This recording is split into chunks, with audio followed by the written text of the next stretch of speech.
All right, question one. A ball bearing is projected vertically upwards from the ground. Okay, so from the ground, project a ball bearing upwards with a velocity of 15 meters per second. Calculate the time taken for the ball to return to the ground. So we're looking at ball going up, all the way up, right? Getting to the top, and then now beginning its journey down, and then coming back. So I'm using the blue to represent the downward journey, right?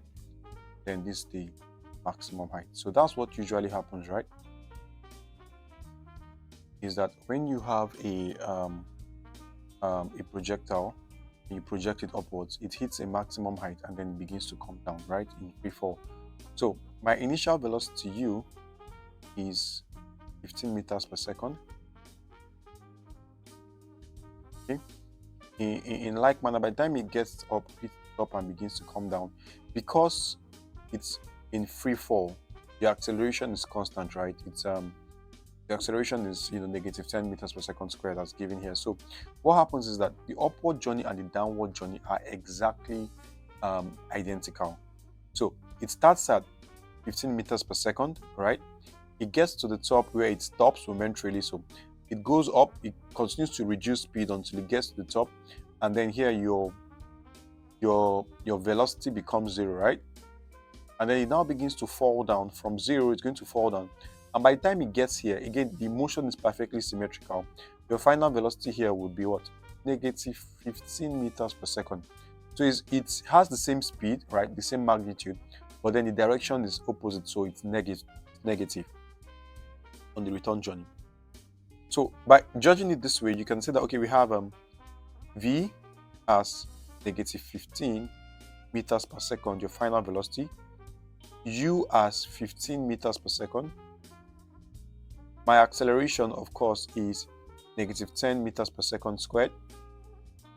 All right, and that's because it's negative. And my time is what I'm looking for. All right. So my acceleration is acceleration due to gravity, right? That's negative 10 meters per second. So which of our 4 equations of motion am I supposed to use for this? Let's list them out. We have v is equal to u plus 80. We have v squared is equal to u squared plus 2as. We have s is equal to ut plus half at squared. We have s is equal to v plus u all over 2 times t. Okay, so those are the 4 equations of motion. But the one that utilizes these 4 variables only is the first one here. So you must learn your equations of motion, you must know it, all right? And such that whenever you need to apply it, you can just write them out and then pick out the one that is most relevant. Okay, so let's try to solve this. V is, we'll use v is equal to u plus 80. That means that negative 15 is equal to 15 plus minus 10 times t, right? So I just substituted everything in, all right? If I solve this, I'll have minus 30 is equal to minus 10t. If I divide both sides by minus 10, right, to get the value of t, I'll get t as 3, right? So 3. That means my time is 3 seconds. So it's just that easy, right? Just about identifying that, the upward and downward motion are identical, and then you can, if I leave the ground with 15 meters per second, yes, I'll go all the way up until I arrive at the point where my velocity is 0, but then I'll begin to come down, and then the upward journey is exactly identical to the downward journey, right? So that means my final velocity will be negative 15. Now I have enough variables to use one of the equations of motion, and then that gave me 3 seconds. The second way that you could choose to do it is that you could say, okay, I need the time to both go up and come down, right? But because it's symmetrical, why don't I just calculate for the time it uses to go up and then double it? Because the time to go up, all right, so time to go up, t, would be the same thing as the time to come down, t, right? So you can just double it, right? You can just say, if I get my time to go up as maybe whatever, I'll just do times 2 and then get time to go up and come down. But that's easy enough, right? So let's try to do that. Let's try to do that for and see. Okay, so if I go down that route instead, I'll be solving for just the half journey. Okay, so for the half journey, what's my initial velocity? For the half journey, I'm just dealing with going from the ground up until it gets to the top, right? So my initial velocity is 15 meters per second, of course.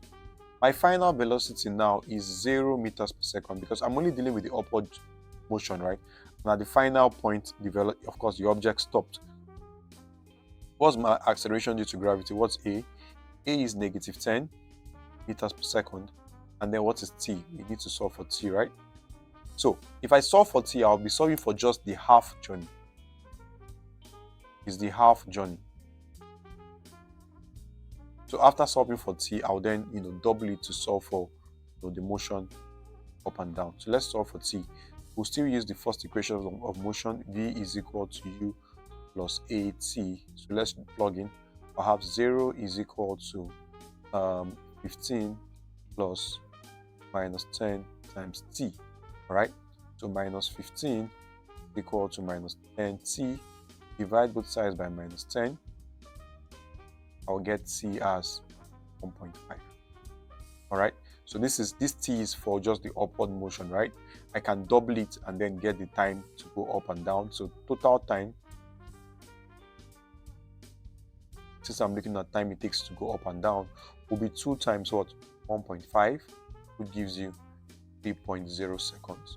So either way you decide to walk it through, right, you still end up with 2.0 seconds as the answer. All right. That's for question 1.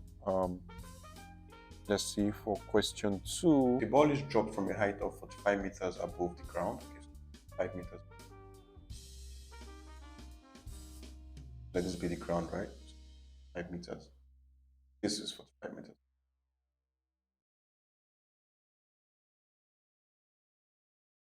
This ball was dropped, right? Calculate the velocity of the ball just before it strikes the ground. So the ball came down, okay, and then so we're looking for the final velocity. If it was dropped, right, that means our initial velocity is 0, right? Because it was dropped, it wasn't pushed down. You have an initial velocity just left to work under gravity, right? And gravity 10 meters per second, actually minus 10 meters per second squared. All right, so these are all the variables that we have. We have our U as 0 meters per second because it was dropped. We have our acceleration due to gravity as minus 10 meters per second squared. We have our velocity is what we're looking for. And our displacement S, displacement is going to be negative 45 meters. All right, and it's negative 45 meters because the ball is falling down, right? So the direction of the ball is downwards. Okay, so what equation of motion links all of these? I think is V squared is equal to U squared plus 2AS, right? Yes, that's the one. So your 4 equations of motion are V is equal to U plus AT, V squared is equal to U squared plus 2AS, S is equal to UT plus half AT squared, and then S is equal to V plus U all over 2 times T. All right. So, and I think the option that has, that is a combination of this that doesn't have time, right? That doesn't require time is what here. Okay, good. So we're going to work with that.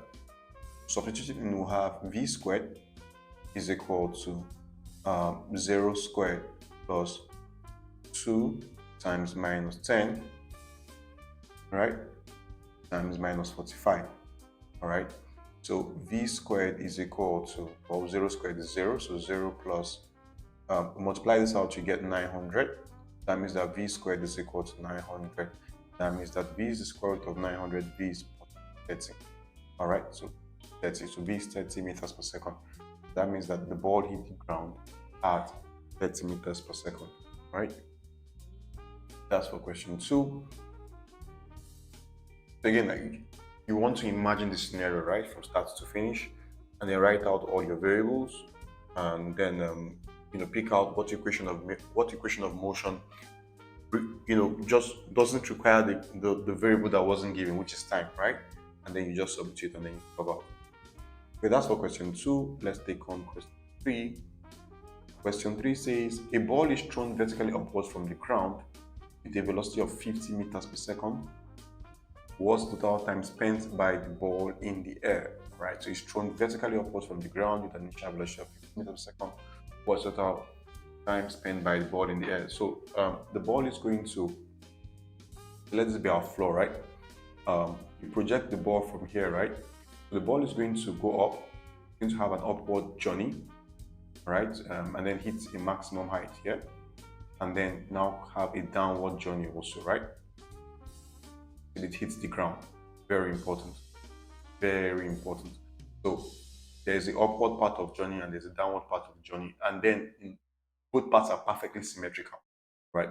Both parts are perfectly symmetrical. That's how you spell. Okay, so we have our initial velocity as 50 meters per second. At the maximum height, so it's going to start at 50 meters per second, positive 50 meters per second. To go to the maximum height, at the maximum height, your velocity will be what? 0 meters per second. It hits that maximum height, then it begins to fall down. By the time it gets to the floor, right, your final velocity would be minus 50 meters per second. So that's how the motion goes, right? And then, so we have your initial velocity, you have your final velocity. We have acceleration due to gravity, right? We're told that gravity acting is, which is the acceleration, is negative 10 meters per second squared. Okay, and that's because gravity is negative. So gravity is negative because it's acting downwards, it's pulling towards the earth, right? So it's pulling towards the earth is negative. Your velocity is negative, your final velocity is negative because the ball is coming down for the return part of the journey, right? The ball is coming down for the return part of the journey. So let's do this. List out your variables. We have u as 50 meters per second, v as minus 50 meters per second, because the way it goes up is the way it's going to come down, right? Time we are looking for, acceleration due to gravity is negative 10 meters per second, so per second squared. So which of our formulas requires this for? So let me write out the formulas, right? Now we can decide there's v is equal to u plus at. Oh, is this one, right? So v is equal to u plus at, right? Yes, but let me write the others. V squared is equal to u squared plus as. S is equal to ut plus half at squared, and then S is equal to v plus u over 2 times t. So if you've not memorized these formulas already, then I don't even know why you are even attempting to solve problems on this topic, right? So you just do yourself a favor, just stop, and memorize your formula. Okay, so v is equal to u plus at.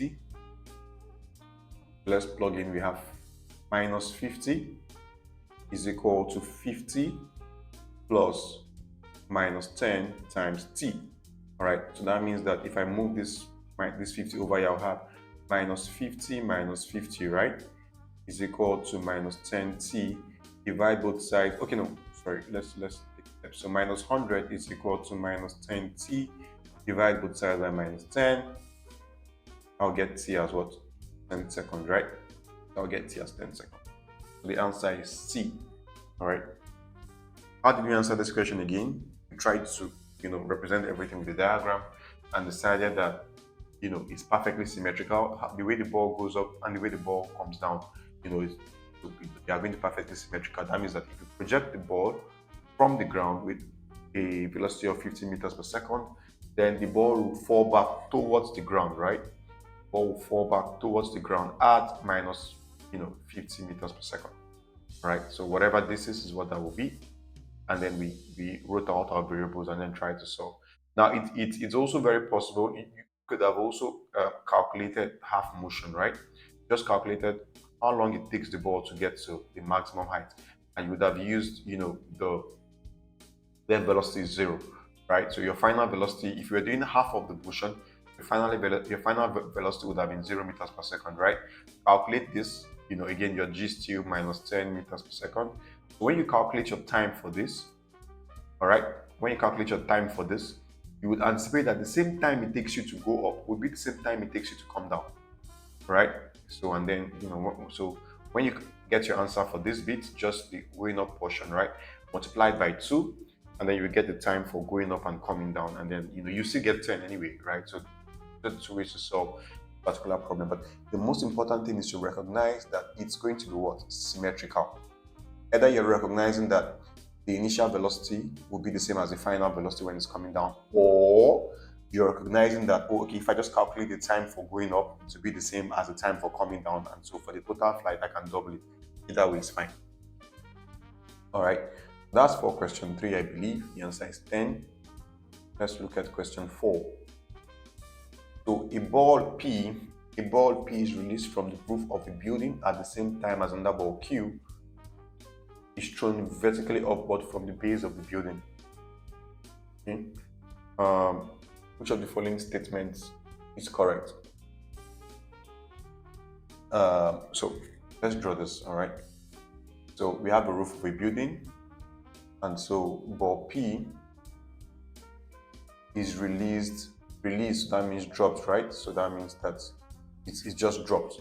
We just release it to fall. So we didn't apply any force to it, so there's no initial velocity, right? So that means that your u is 0, right? And your initial velocity is 0 meters per second. That might be useful. And then the other ball is thrown vertically upwards. So q. All right, so q is thrown vertically upwards. So this will have some value for u, right? And then that will also be positive. Yeah, so u exists, right? Okay, so this is the scenario: dropped and thrown. All right, so the acceleration of P is equal to that of Q and is in opposite directions. Nope. All right, so your acceleration is constant, always dragging towards the ground, right? Good. The acceleration of P is less than that of Q and both are in the same direction. Nope. We are looking for the option that says that they are both exactly the same. All right, so whether you're falling or you're going up, your acceleration is always pulling you towards the ground, right? It's minus 10 meters per second squared. So the answer is D. All right, minus 10 meters per second squared. Your acceleration doesn't change. All right, it's, if anything, is your velocity. So if you're coming down, your velocity is negative. If you're going up, your velocity is positive. All right, but your acceleration doesn't change. Always negative 9.8 because it's pulling you downwards, right? The answer is D. Okay. Question 5 says, a bird flies for 10 meters per second for 3 seconds, 15 meters per second for 3 seconds, 20 meters per second for 4 seconds. Calculate the bird's average speed. All right. So this thing called average speed, right? Average speed has a formula.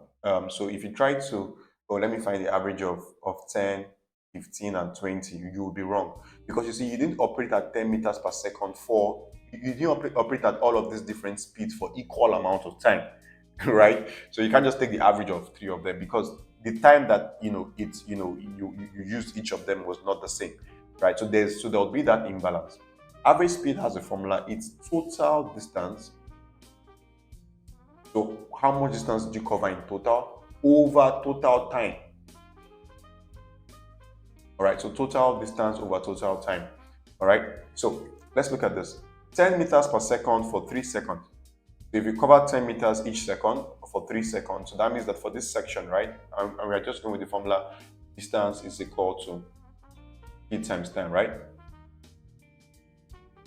So 10 meters per second for 3 seconds, so that means it's going to be 30 meters, right? So you cover 30 meters. If you do 15 meters every second, and then you do that for 3 seconds, that will be 15 times 3, which is 45 meters.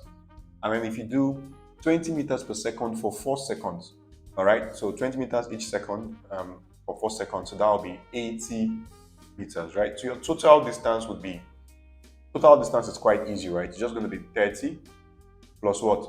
45 plus 80. All right, then over, what's my total time? Total time is 3 plus 3 plus 4. 3 plus 3 plus 4, right? That's 10.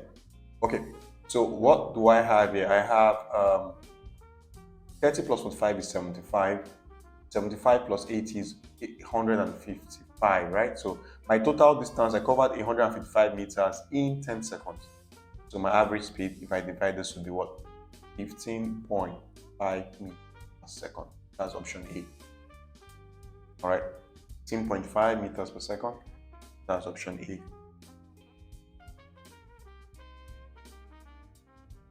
All right, question 6.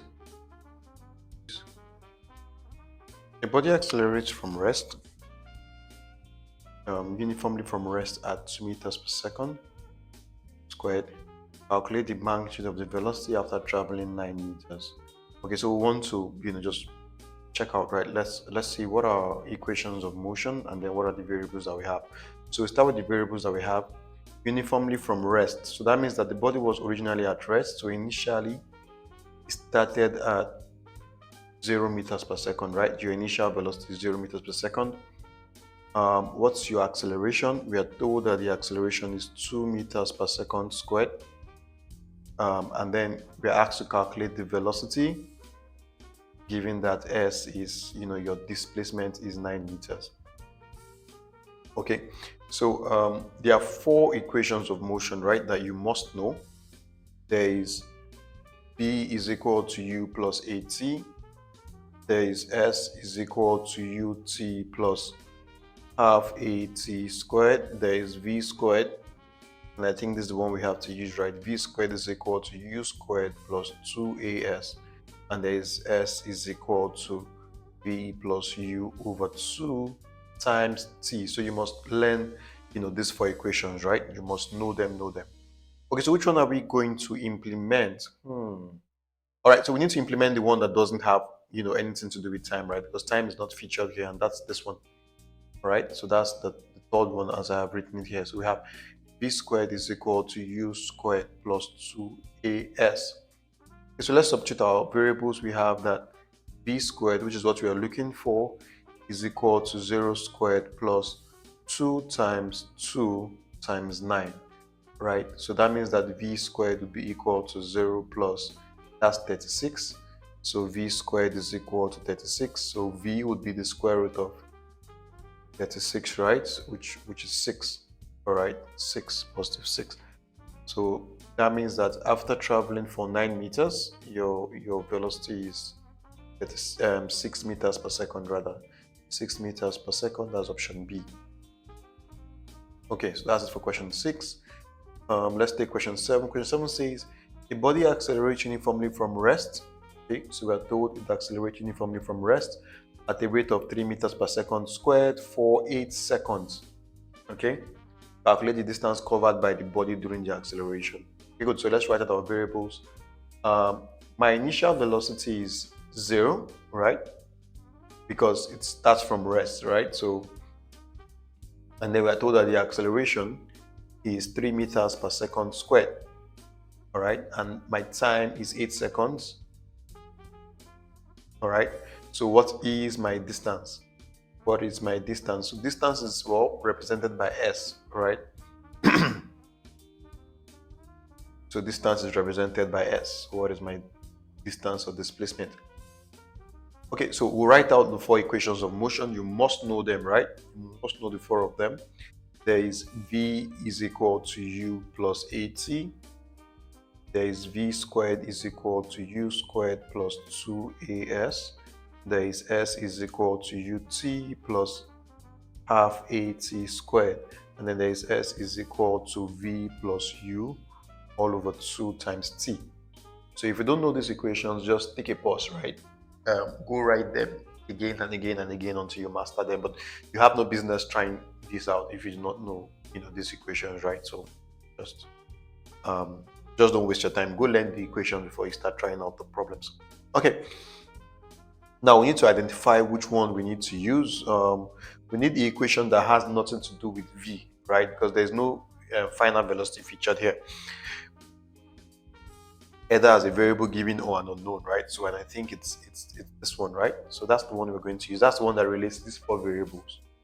All right. So we have s is equal to ut plus half at squared. All right. So s is unknown. So we put the variable for s. U is 0. Your t is 8 plus half times 3 times 8 squared, right? So s would be equal to 0 times 8 is 0 plus half times 3. Let me use this dot here to represent multiplication, right? So times 3 times 64, right? So I can cancel out this, right? This would be 32. All right, so we just end up with s is equal to, we can rule out the 0. 3 times 32 is 96, so 96 meters.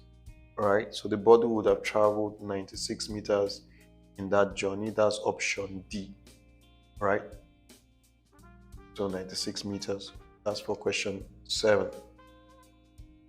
All right, so let's look at question 8. Question 8 says a body dropped from a certain height above the ground falls with uniform what? So you could say falls with uniform acceleration, right? C. I believe that would be the answer, right? That's given. Acceleration, so the acceleration is constant.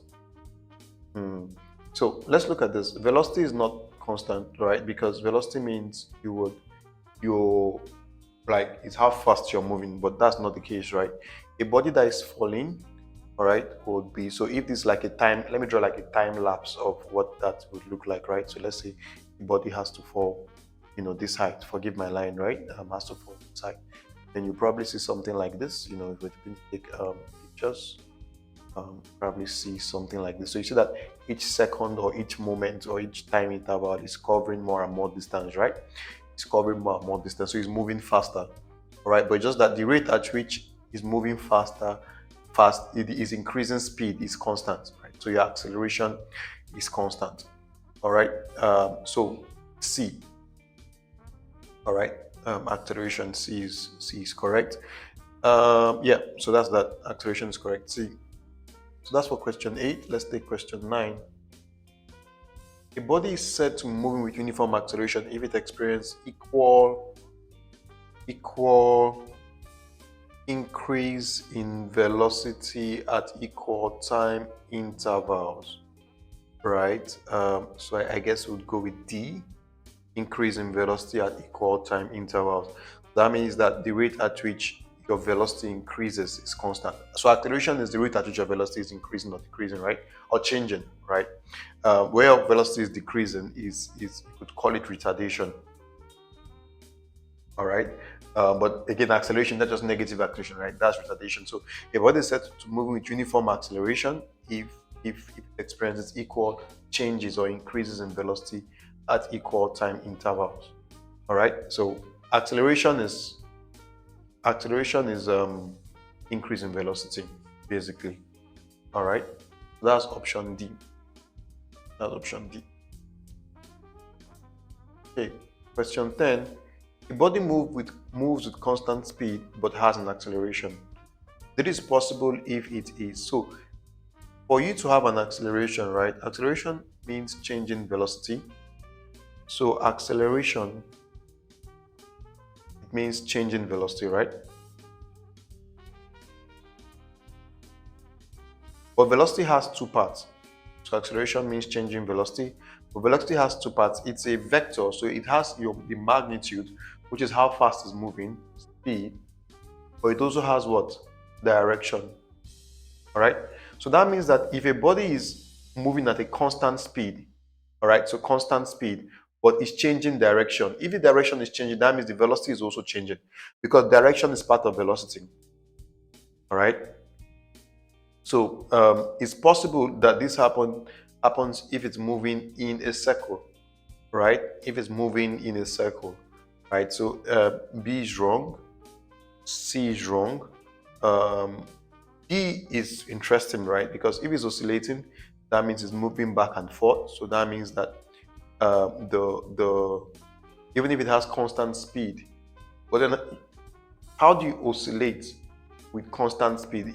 If you're oscillating, so I don't even think it's possible for you to oscillate at a constant speed, right? Probably we need to look that up.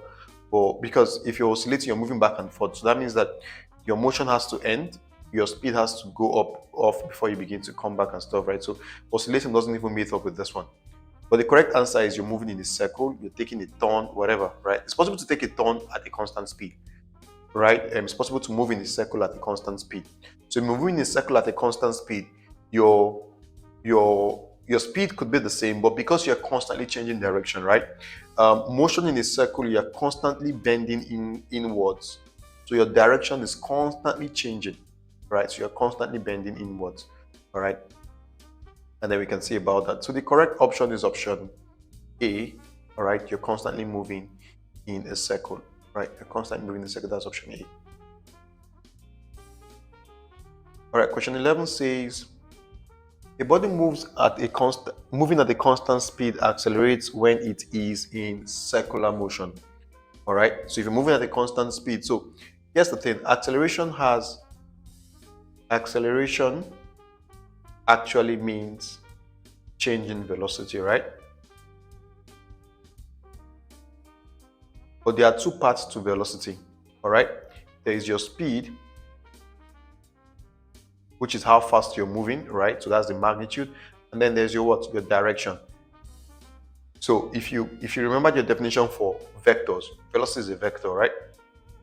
Vectors have magnitude, which is your speed, and then also your direction. So even if your speed is constant, right? If your speed is constant, but you're changing direction, that means that your velocity is changing, which means you have an acceleration.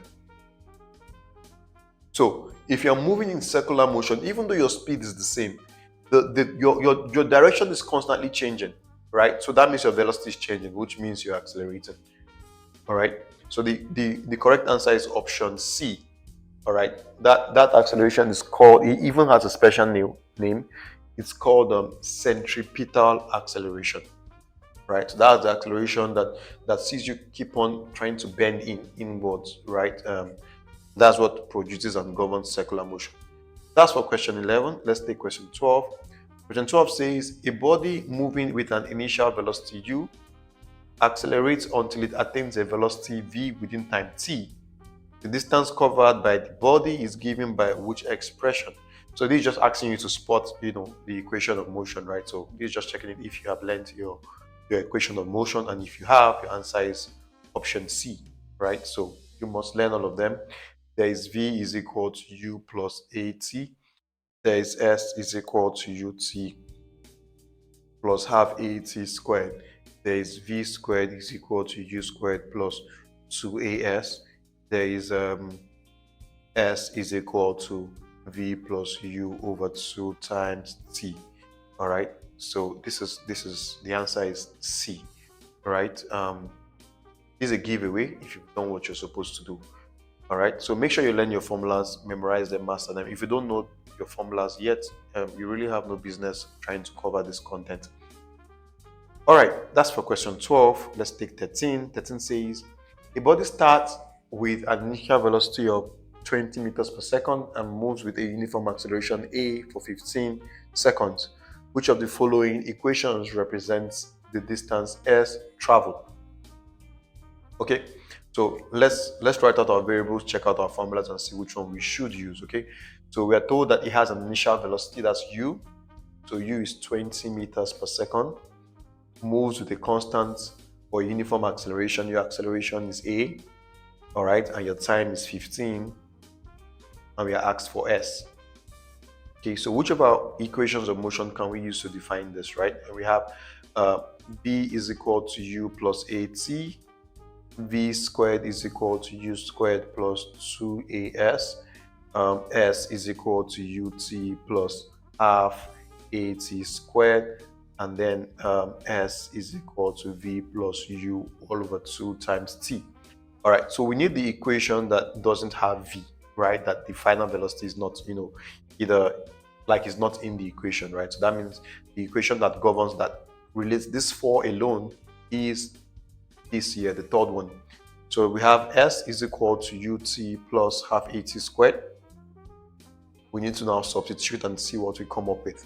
So s would be equal to, what is u? U is 20, all right? And t is 15, all right?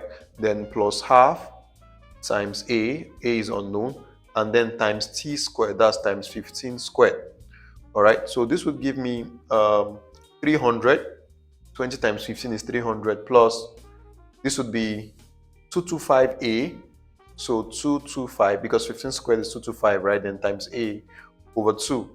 All right, so we are looking for something that looks like 300 plus 225a over 2. All right, I think that's option A, right? Yes, that's option A. Okay, so it's again we just had to determine what equation of motion was most relevant, and then plug in and simplify. That's all. So your equations of motion is like you must know it, right? You must learn these four equations. I dare say if you don't know this yet, you are not a very serious physics student, right? So go learn it. That's in fact that's the first set of equations you must learn. Okay. So question 14 says a body with uniform acceleration has 2 points, 5, 15, and 20, 60. All right, so 5, 15, and 20, 60 on the velocity time graph of its motion. So let me draw this out. Let's just try to draw this right. These are VT graph, velocity time. Okay, so we have x as 55 and 20, and then we have we have our velocity as 15 and 60, right? So basically each point means when your time is 5, your velocity was 15, because that's the VT graph, right? And then when your time is 20, your velocity is 60. So we have to set up points 15 and point 60, all right? So that means on the graph, right, we have a point here, 15, 5, 15, and then 2060. So this is what your velocity time graph looks like, right? And then you could draw a line to join them. So for this portion of the graph, okay, good. So we are asked for what now? The acceleration. So acceleration is v over t, right? Change in v over change in t, which is the slope, right? So your acceleration is v over t. So change in v over change in t, right? So change in v over change in t. All right, so my acceleration will be v2 minus v1 over what? T2 minus t1. So if I call this point 2, this will be t2 v2 and then t1 v1, right? So that would be v2. V2 is 60, right? So 60 minus v1 is 15, right? So v2 is 60, v1 is 15, minus 15 over t2. T2 is, forgive my beautiful graph, right? T2 is 20, and then T1 is what? 5, right? So again, this is point 1, and then this is point 2, right? So T2 V2, T1 V1, right? Okay, good. So anyway, this would be 45 over 15, which is 3, right? So that means that your change in V over change in T is 3 meters per second squared. All right, 3 meters per second squared. That's option C, because that's uniform acceleration, right? That's option C. Question 14C.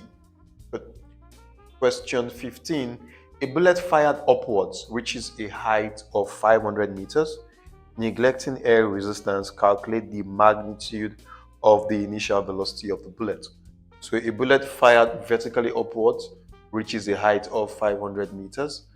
Neglecting air resistance, calculate the magnitude of the initial velocity of the bullet. Okay, so we are told that, of course, it was shot, right? So that means it has some value for you, all right, that it was projected upwards with. It reaches a maximum height of 500 meters. That means that the total distance covered, right? This distance here is 500 meters.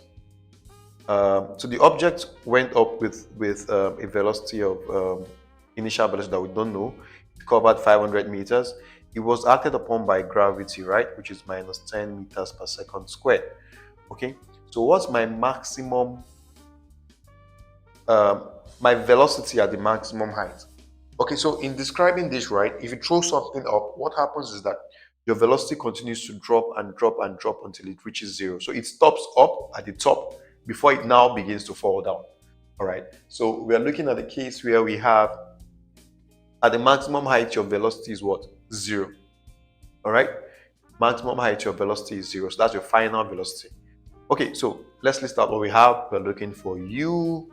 We have G as minus 10 meters per second squared. We have S as 500 meters. And we have our velocity as what? 0. meters per second. All right, so let's list out our equation of motion. We have v is equal to u plus at. We have v squared is equal to u squared. I think this is one we're going to use, right? Plus 2as. We have s is equal to ut plus half at squared. And we have s is equal to v plus u all over 2 times t. Okay, so the equation that does work, right?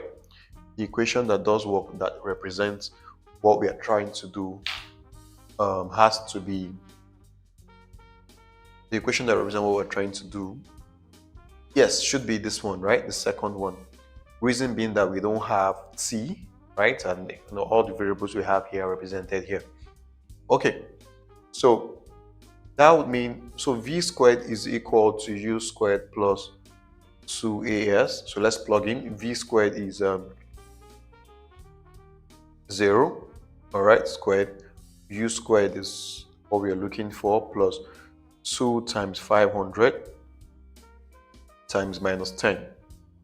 All right, yeah, so we're going to have 0 squared is equal to u squared minus, isn't that's 10,000, right? Yeah, 10,000. So that means that u squared would be equal to, if I move the 10,000 over to the other side, so it would become positive 10,000, right? So u squared is equal to 10,000. Take square root of both sides, would have u as 100. So the initial velocity is 100 meters per second. That's option D. All right, that's option D. 100 meters per second. Okay, question 16 says, a bus traveling at 15 meters per second accelerates uniformly at 4 meters per second squared. What distance is covered in 10 seconds? Okay, so we are told that it's traveling at this initially, right? So your initial is 15 meters per second. What is my acceleration? 4 meters per second squared. We are asked to find the distance. We don't know what the distance is.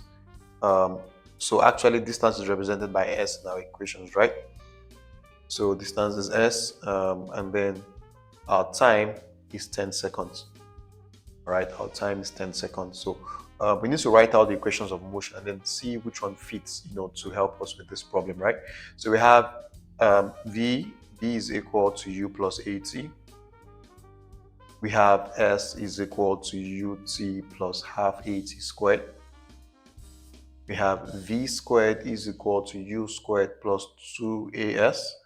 And we have s is equal to v plus u over 2 times t. All right, so of all the equations, I think is the second one, right? This, as I have written it here, this one that represents what we need, right? So it has all the variables that we need and we're looking for. It doesn't have the one we do not need. Okay, so let's make magic, right? Yeah, so s is equal to ut plus half at squared. My initial velocity is 15. I'm looking for s, good. So s is equal to 15 times 10, right? At t is 10, then plus half times 4 times 10 squared. Okay, so this is going to be 150 on this side plus 4 times 100 over 2, right? That's what 100, 10 squared is 100, right? So yeah, so this would be 150 plus 400 over 2. That's 150 plus 200, which leaves us with 350 meters. All right, so the correct answer to this is 350 meters. That's option B. That's option B. Okay, 17 says a car accelerates uniformly from rest at 5 meters per second. Determine its speed after 10 seconds, right? Okay, so let's see what variables we're giving. So it starts from rest. So that means that the initial velocity, right, is 0. My acceleration is giving us 5 meters per second squared. um, we are asked for the final velocity, right? Final speed, and then we are told that the time is 10 seconds. All right. So what are the variables that we have governing this? We have u, a, b, and t, and then let's list out our equations. So we have v is equal to u plus at, and I think that's the equation we're going to use, right? And we also have s is equal to ut plus half at squared. We have v squared is equal to u squared plus 2as, and we have s is equal to v plus u over 2 times t. So these are the four equations of motion that we have, right? But I mean, the one that utilizes the four variables that we have is the first one. So v is equal to u plus at. We substitute, we have v, which is what we are looking for, is equal to 0 plus 5 times 10, right? So v is equal to 15 meters per second, right? Your final velocity under these conditions is 50 meters per second. That's option A. That's option A. All right. Question 18. 18 says, a car takes off from rest and covers a distance of 80 meters on a straight road in 10 seconds. Calculate the magnitude of its acceleration. So a car takes off from rest, all right? So let's list out our variables. It leaves from rest, so that means that your initial velocity is 0. Cover the distance of 80, so your displacement is 80 meters. On a straight road in 10 seconds, t is equal to 10. All right, so what is its acceleration? A. These are the four variables we're working with. Let's list out the four equations of motion so we can pick out which one utilizes these four variables, right? So the first is we have v is equal to u plus at. We have v squared is equal to u squared plus 2as. We have s is equal to, and I think this one we're going to use, right? That's ut plus half at squared, and we have s is equal to open brackets v plus u over 2t. So this is the first set of equations that you must, I feel like every physics student should know. You must know these equations, all right? Okay, so I think the equation that utilizes the four variables that we have to deal with is this third one here. We can substitute, we'll have, so we have s is equal to ut plus half at squared, right? So it doesn't have final velocity, v, which is also not, within what we have to work with. So that's the right equation. So we have 80 is equal to 0 times 10 plus half times a times 10 squared. All right, so 80 is equal to half. So one, because all of this cancels out, right? So that cancels out. So half times a times 100. So 80 is equal to, I mean, you can cancel this, right, to get 50a.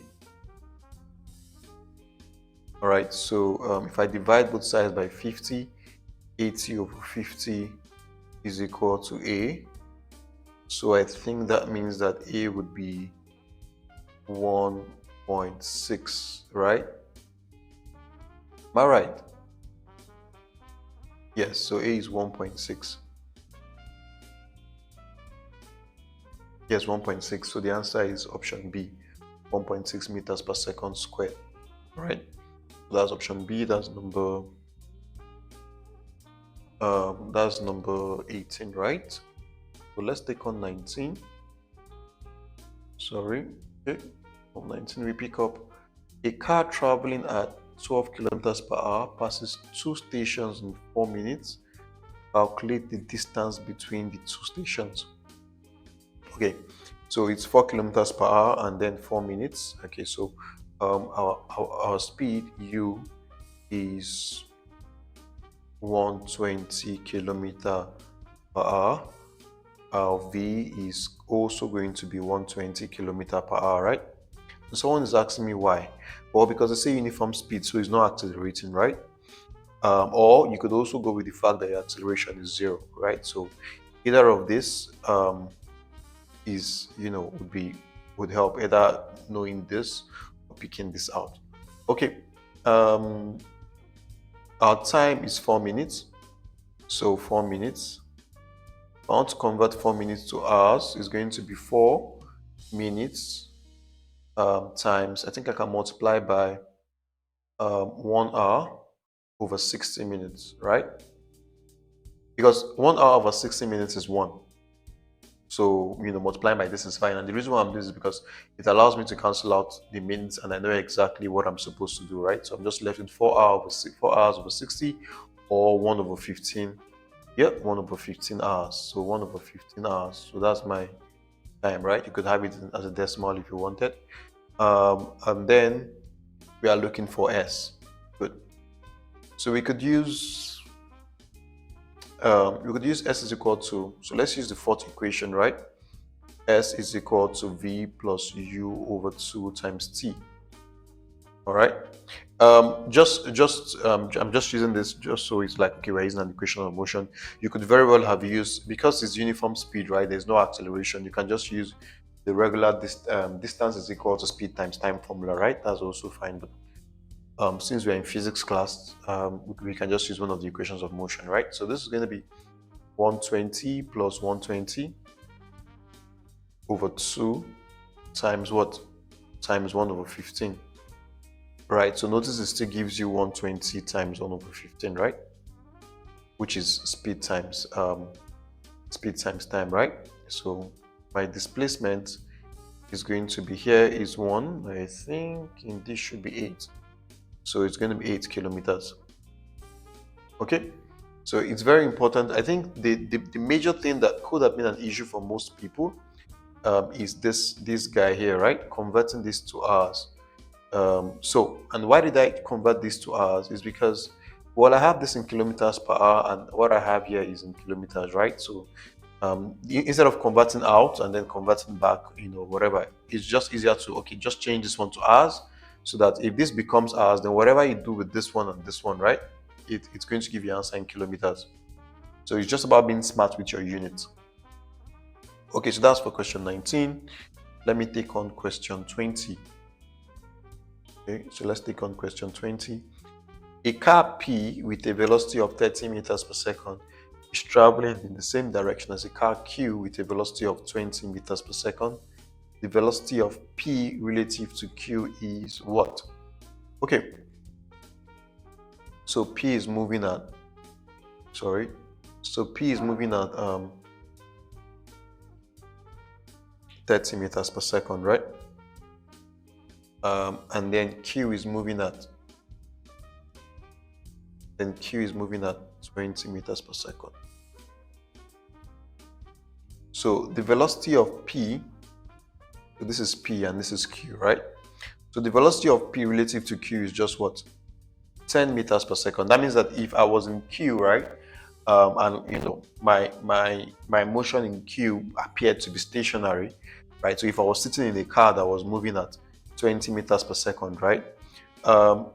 Because I'm already covering 20 meters per second, I would only notice P, like P is covering 10 meters per second, right? I will only notice P like P is covering 10 meters per second. Now, if we were going in different directions, then the answer would have been A, 15 meters per second. If we were going in different directions, right? Because it means that I'm going backwards and this other guy is going forward. So the speed difference would widen instead of reduce. All right, because in 1 second we'll become 50 meters apart. All right, so let me draw that. So in this one, right, so let's come back here. With this one, in 1 second, we are only 10 meters apart, because whilst this guy covers, P covers 30 meters, I would cover 20 meters, so we'll only be what, 10 meters apart. That's why the relative is 10 meters per second. But if we're going off in different directions, so this guy goes off at 20 meters per second, all right, and that's me, I'm here, and then this other guy moves in the opposite direction at 50 meters per second, 30 meters per second rather, right? Opposite directions now, not this question, we're talking about opposite directions. So in 1 second, what will happen? I would go 20, you would go 30. So the difference between us would be what? 50 in total, right? The distance between us will now be 50 meters in 1 second, which is like, that's A. But because it's in the same direction, the answer is C. The difference speed is 10 meters per second. Okay, that's question 20.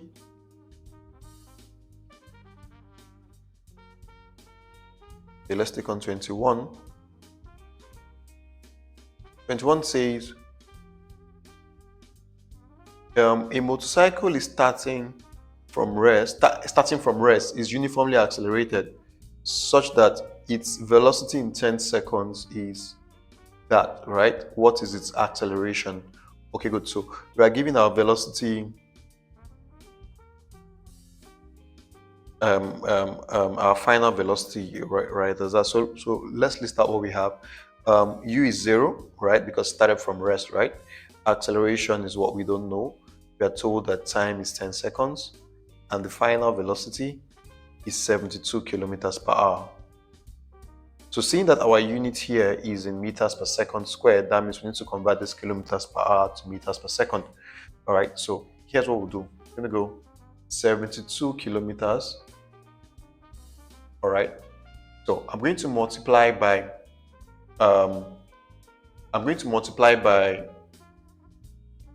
a relationship that would cancel out kilometers, and then another one that will cancel out hours, right? So remember, I'm trying to convert my kilometers to meters. So 1,000 meters makes a kilometer, right? So I can write that relationship. So we have 1,000 kilometers, 1,000 meters rather, is equivalent to 1 kilometer, right? So I can set up a fraction and then I would have 1,000 meters over 1 kilometer. Why am I confident to do this? Because 1,000 meters over 1 kilometer is 1. So I've not changed the value of the entire system in any way, right? That's just 1. And then I can cancel out my kilometer units, right? We can do the same thing for hours to seconds. So we know that 3,600 seconds is equivalent to 1 hour. All right, equivalent to 1 hour, that's 60 by 60, right? 60 seconds make 1 minute, 60 minutes make 1 hour. So from seconds to hour would be, 60 times 60. Good. But then how do I write it such that I can cancel hour? Well, it means I would write hour on top, 1 hour on top, and then 3,600 under. All right, 3,600 seconds. Such that I've positioned this now such that my units would cancel out and I'll end up with the actual value that I need. So let's do this. R cancels R, that's fine. Kilometers cancel kilometers, right? So we'll end up with 72 times 1,000 meters over 3,600 seconds. So notice now that we have the units that we need, meters per second. So let's play around with this. 1, 2, 1, 2. We cancel out the zeros, right? That's something that's dividing by 100. 36 here, 1, 36 here, 2. So 2 times 10 gives you 20. So that means that we've successfully rewritten this as what? 20 meters per second. All right, so that fancy 72 kilometers per hour is exactly the same thing as 20 meters per second. All right, so now we can move on. All right, we've done the first bit. Now we just employ our equations of motion. Let me list them out. We have B is equal to U plus AT. We have V squared is equal to U squared plus 2AS. We have S is equal to UT plus half AT squared. And we have S is equal to V plus U all over 2 times T. All right, S is equal to V plus U all over 2 T. So going by the variables that we have, I think is the first equation, right? The first equation doesn't have anything to do with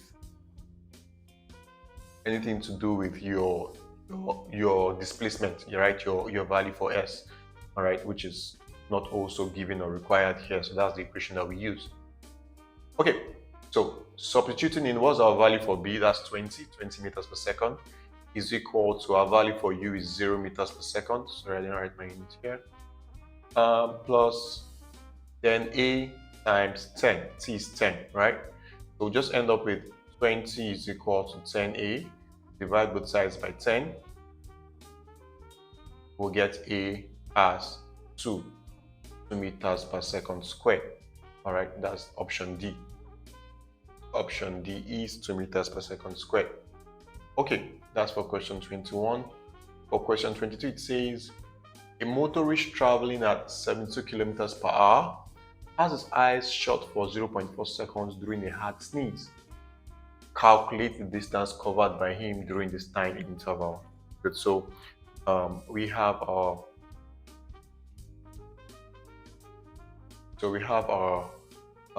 initial velocity u as 72 kilometers per hour.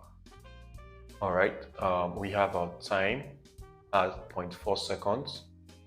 We have our acceleration as 0, right? Because we're told traveling at this, we're not told there was an acceleration. So it's safe to assume that he was traveling at this, he maintained a constant speed.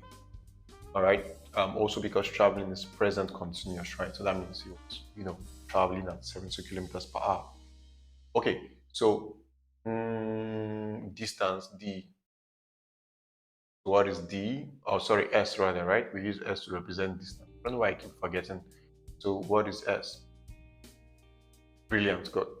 The next thing is that, well, looking at your answer is given in meters, right? And this is in seconds. So I guess it's safe we need to convert this 72 kilometers per hour to meters per second. All right. And once we have this in meters per second, then we can now figure out what equation of motion to apply. So you cannot walk across units, right? You must check that your units are represented, with similar, you have similar units representing, right? So that when you're doing your calculation and all of that is going on, you're sure that you're on the right track. Okay, so U is that, T is that, A is that, S is that. So let's convert U. So 72 kilometers per hour. What I'll do is I'll multiply by, fractions, right? That will help me to redefine my units, right? So what do I mean by that? So I want to convert from kilometers to meters. I know 1,000 meters is equivalent to 1 kilometer, right? So the way I'll write this as a fraction that will help me cancel out is if my kilometer is my denominator. That can cancel out the kilometer in my numerator, right? So it has to be 1,000 meters over 1 kilometer. That will help me cancel out, right? And it's safe to multiply by this because 1,000 meters is exactly the same thing as 1 kilometer, which means that I'm multiplying by 1. The system is being multiplied by 1, so I'm really not changing anything, right? We can try out the same idea for converting hours to minutes. So 1 hour is equivalent to 3,600 seconds, right? Sorry, converting hours to seconds rather. And 1 hour is 3,600 seconds. That's 60 seconds make 1 minute, and 60 minutes makes an hour. So that means to convert from minutes to hours, you have to do 60 by 60. Okay, so what do we do with this now? I would write this as, because I want to cancel out hours and hour is in my denominator, I'll write 1 hour above and 3,600 seconds below. Okay, so I've again written multiplied by 1 because 1 hour over 3,600 seconds is 1. But then at the same time, it has allowed me to cancel out the units I do not want anymore. So when you get the hang of it, right, it's something you can do very fast. And then there'll be no confusion of, oh, should I have divided, should I have multiplied? This just sets everything out for you. Okay, so I'll cancel out 1 hour, cancels out hour, kilometer, cancels out kilometers. So that means we have 72 times 1,000 meters over 3,600 seconds. So look at how we have meters per second now just waiting for us. Yeah, so let's cancel out the zeros here, which is same as dividing by 100. Yeah. Next we have 72 and 36. So 36 in 72 is 2. Basically end up with what? 2 times 10. That's 20 meters per second. That means that this u here, right, can be written as what? 20 meters per second, and then we can begin our work. Okay.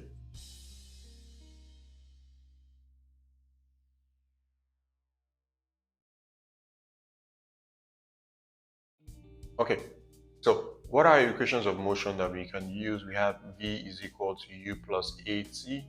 We have v squared is equal to u squared plus 2as. We have s is equal to ut plus half at squared. And then we have s is equal to v plus u over 2 times t. Good job. Okay, good. So let's substitute, right? We are going to go with equation 3 because that's the equation that doesn't demand or doesn't require, your final velocity, right? So these 4 variables we have here, the 4 variables featured there. You can see that, so it fits perfectly. Okay, so s is equal to ut plus half at squared. So s would be equal to u is 20, so 20 times t is 0.4 plus half times a times 0, and then times t squared times 0.4 all squared. So 20 times 0.4 is 8, right? Yes, 8. So this is 8 here, plus half times 0 times, so all of this just cancels out, right? So just 8 plus 0 is 8. So the answer is 8 meters. That's option A. Right, that's option A. So again, I mean, you could have also just used, since your acceleration is 0, right, you could have also just used displacement is equal to speed times time. That's also fine. The major work is it's actually being able to convert these 72 kilometers per hour to meters per second. Okay, so that's question 22. Let's go to question 23. For question 23, we have a body accelerates when it changes velocity, right? Changes velocity with time. So that's option C. All right. So here is where we go. So there are actually 2 answers here, right? A is correct because if you're changing your direction at a constant speed, so acceleration is changing velocity. Let me write this down. Acceleration means changing velocity, right?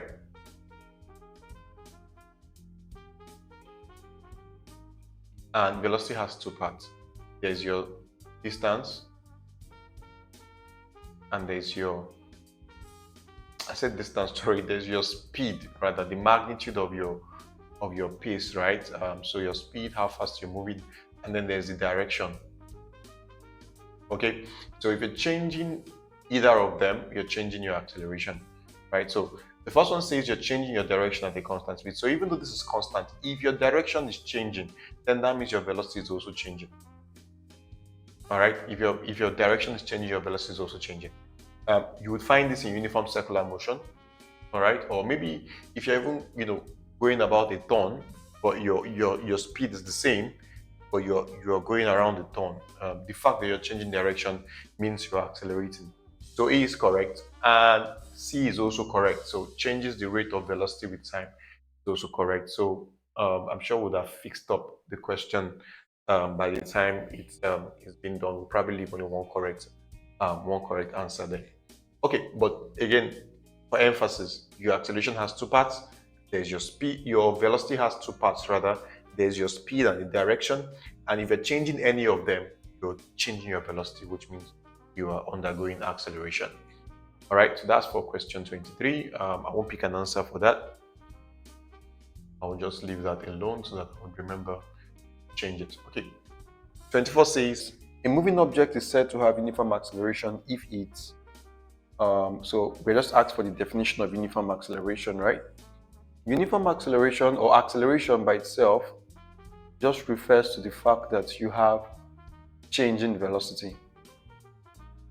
That's the definition of acceleration, right? So if I have uniform acceleration, if I'm saying uniform acceleration, it simply means uniform changing velocity, or where my velocity is changing uniformly. All right. So, and the option that embodies that perfectly is option C. It says my velocity increases by equal amount in equal time intervals, right? So this basically means that your velocity is changing what? Uniformly, right? So that's option C. So always remember, acceleration is changing velocity. That's the definition of acceleration. and then everything else you should be able to work out. All right, that's for question 24. 25 says, a particle accelerates uniformly from rest at 6 meters per second for 8 seconds, and then decelerates uniformly to rest in the next 5 seconds. Determine the magnitude of the deceleration. Okay, so this is not a case of uniform acceleration, right? Or let me put it this way. There are two sections of uniform acceleration. You have part A of the motion and then part B of the motion. All right. So part A is, up until here, right? This part A, where the object accelerates uniformly at rest from rest at this for this, right? So that's the part A. And then there's part B, and we are looking for the deceleration for part B. All right, let's begin. So for part A,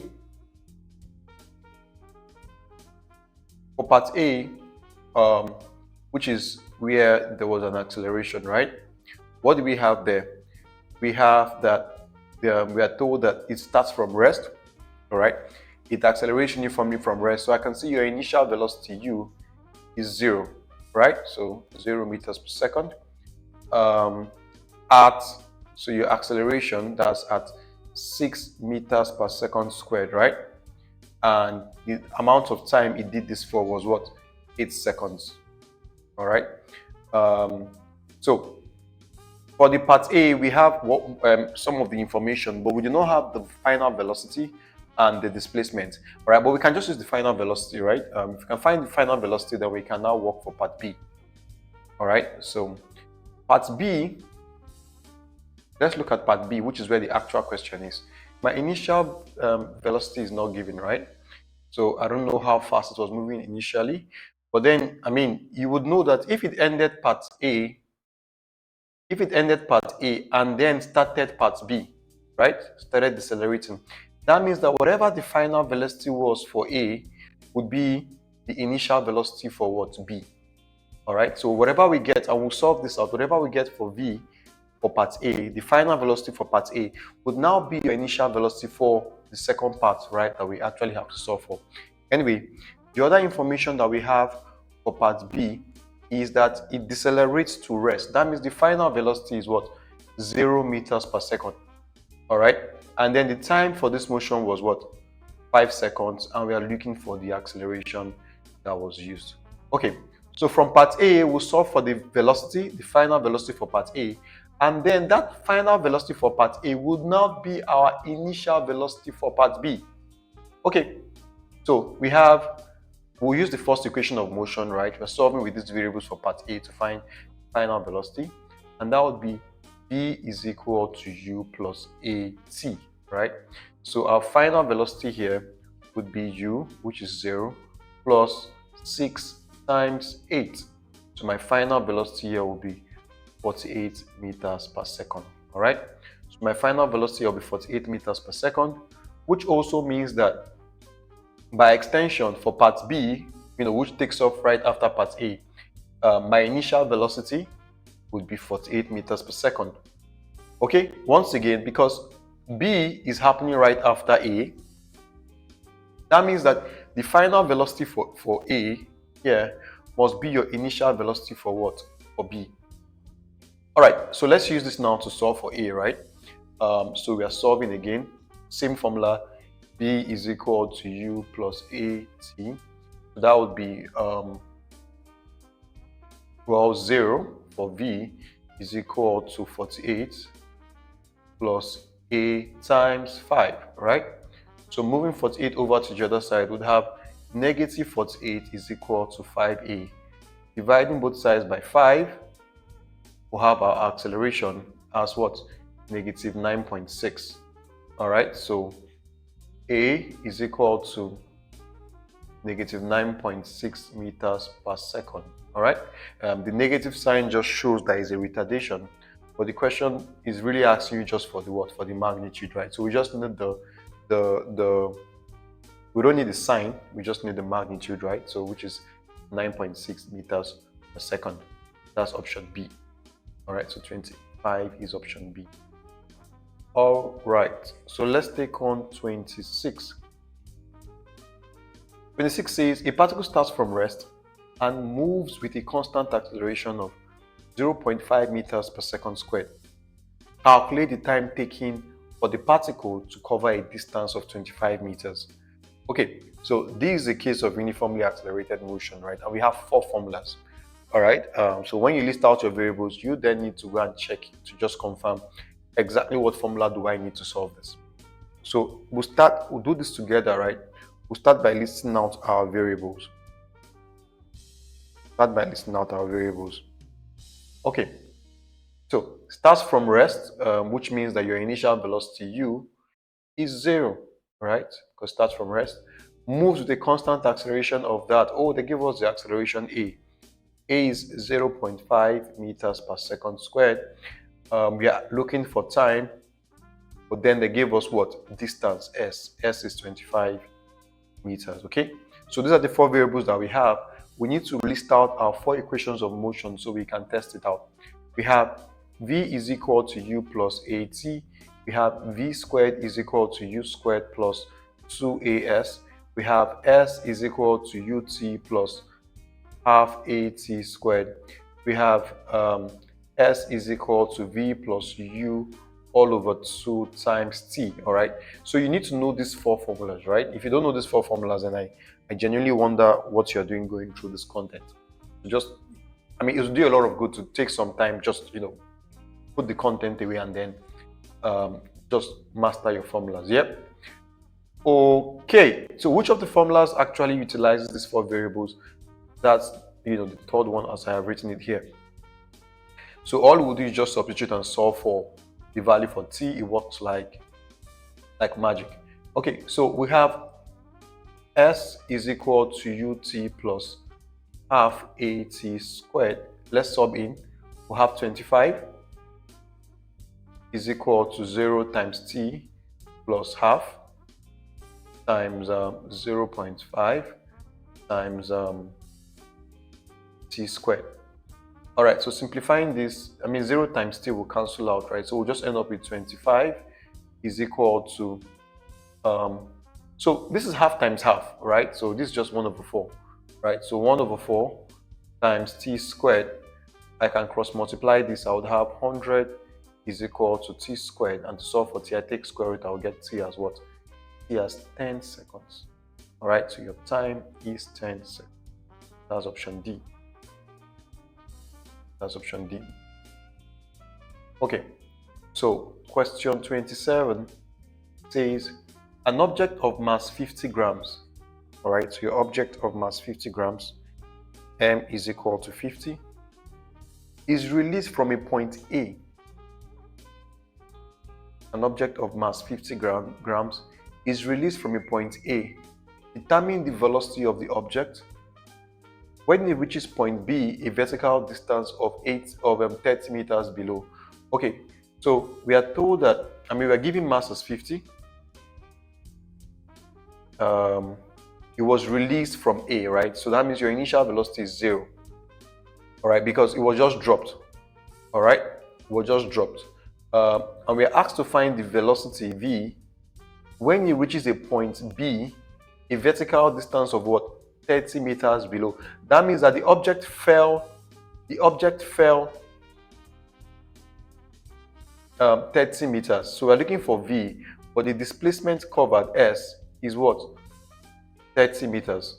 All right, and we are told that acceleration due to gravity is 10, or that's actually minus 10 meters per second squared, right? Because gravity always acts downward, so it's negative, right? It's downward towards the earth.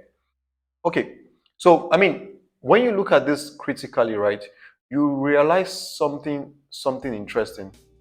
All right, and that's the fact that your mass, the value of the mass given here, is completely useless. It's a kinematics problem, so we're not dealing with mass or weight or anything. We're just dealing with the motion. We're not considering the forces, that are involved, right? Okay. Oh, I'm also sorry that your displacement S is actually supposed to be minus 30. Again, it was falling downwards. All right. So now within your content, sometimes they will say, oh, use 10 and then use 30 and all of that. But generally, right, more general convention of working with acceleration due to gravity internationally accepted is that your acceleration due to gravity is negative, right? Negative 9.81 or negative 10, and stuff. Anyway, so we have these four equations, right? It's a case of free fall. So let's write out our equations of motion. We have V is equal to U plus AT. We have V squared is equal to U squared plus 2AS. We have S is equal to UT plus half AT squared. We have S is equal to V plus U all over 2 times T. Okay, so looking at this, right, we have V, U, S, and this is actually A, right? So the correct formula that actually connects all of the things that we have is this formula here. So your gravity is actually your acceleration, right? It's called acceleration due to gravity. All right, so let's plug in. We have V squared is equal to U squared plus 2AS. So let's substitute. V squared is what we're looking for, or V is what we're looking for, right? So V squared is equal to 0 squared plus 2 times minus 10 times minus 30. All right, so V squared would be 2 times 10. Oh, I'm sorry. 2 times 10 is 20. Okay, so the answer is positive 600, right? And that's because, minus times minus is plus. So 2 times minus 10 is minus 20. And then minus 20 times minus 30 is positive 600. So to find the value for B, we really just need to find out the square root of 600, which must be D, right? That's the only answer that makes sense, right? Square root of 600, 24.49 to 24.5 meters per second D. Okay, so it's really just equations of motion all over again, just that now we are acting downwards, under the influence of gravity. Okay, so let's take question 28. Question 28 says a stone of mass 0.7 kg is projected vertically upwards with a speed of 5 meters per second. Calculate the maximum height reached. We are instructed to take our acceleration due to gravity as 10 meters per second and neglect air resistance. Okay, let's begin. Speed. So your initial speed U is 5 meters per second, right? Your acceleration due to gravity, again, gravity acts downwards, so we're going to call this what? Minus 10 meters per second squared. And what else do we have? Our final velocity. So the ball was projected upwards, right? And we want to know when it goes to the maximum height. At the maximum height, what happens is that your velocity becomes 0 before the object begins to drop. So when you throw something up, that thing would stop momentarily. Because gravity is acting in opposite direction to your initial velocity, right? What happens is that gravity continues to do what? Reduce the velocity, right? Because it's in opposite direction, so it keeps pulling it down until your velocity is exhausted. When your velocity is exhausted, then it stops because it has finished your velocity, and your final velocity at that point is what? 0 meters per second. All right, so we are asked for maximum height, which is really just S, right? Displacement. So we'll come back around and write out our equations of motion and see which one satisfies this relationship, right? We're looking for our displacement. So we have V squared is equal to U squared plus 2AS. We have V is equal to U plus AT. We have S is equal to V plus U all over 2 times T. And we have S equal to UT plus half AT squared. All right. So if you don't know these formulas, then you really have no business even attempting this content, right? You are doing yourself a disservice. So if that's you, my recommendation is that you pause everything here right now and go and memorize these formulas. Okay, good. So let's proceed. We are doing V squared is equal to U squared plus 2AS, right? So that'll be V squared is equal to U squared plus 2AS, because that's what has everything here, right? What is V? V is 0, so 0 squared is equal to, what is U? U is 5. 5 squared plus 2 times 2 times minus 10, right? And then times S. Okay, good. So we'd have 0 squared is equal to 25 minus 20S. All right, so 0 squared is just 0, right? So 0 is equal to 25 minus 20s. 20s is equal to 25, so that means s is equal to 25 over 20, which is 1.25, right? 1.25 meters, right? 1.25 meters. That's the unit we've been working with. So the correct option is option C, right? So the object traveled 1.25 meters. So now notice how the mass was not important, right? Because this is a kinematics problem. We have no business with forces or masses or anything like that. We'll treat that when we begin to discuss now. Okay, that's 28. Let's take 29 now. The 9 says, a vehicle moving with a uniform speed is gradually brought to rest. Gradually brought to rest. Which of the following sketches describes the motion of the vehicle? All right, so option 1 simply explains that, the body was moving at a constant speed, right? The body was moving at a constant speed, and then, they just stopped taking account of the motion. All right, we just stopped considering the motion, so this is definitely not it, right? If it's moving at a constant speed and it's going to be brought to a rest, then your speed will reduce gradually. So I expect to see a graph that looks like this, right, as the correct answer, whereby we're moving at a constant speed here, all right, so maybe 10 meters or 100 meters per second, all right. After moving at a constant speed, when you arrived there, what did you now do? You now started reducing your speed slowly, all right. But what was here originally did not look like that at all. The reduction in speed was absolutely sudden, and that's that's just been pragmatic to look at it properly, right? So let's define B. So we said what A is, right? Moving at a constant speed, and then you stop taking a record. What is B? B is this guy here reduced the speed for a bit, right? And then maintain the constant speed. That's not what we are being told. We are saying you maintain the constant speed and then came to a rest. All right, so it's definitely not C. It's definitely not C. So I guess the only option has to be, yes, this is option D, right? So that's that. Okay, question 30 says, an object freely falls from a height of 25 meters onto the roof of a building 5 meters high. Okay, calculate the velocity with which the object strikes the roof. Okay, so very cool, right? Okay, let's look at this. An object falls freely from a height of 25 meters. So this is the height of 25 meters, right? So let me draw 25. And let this be the floor, right? So this is 25 meters. Give my handwriting. Okay. And then there was a roof somewhere here, right?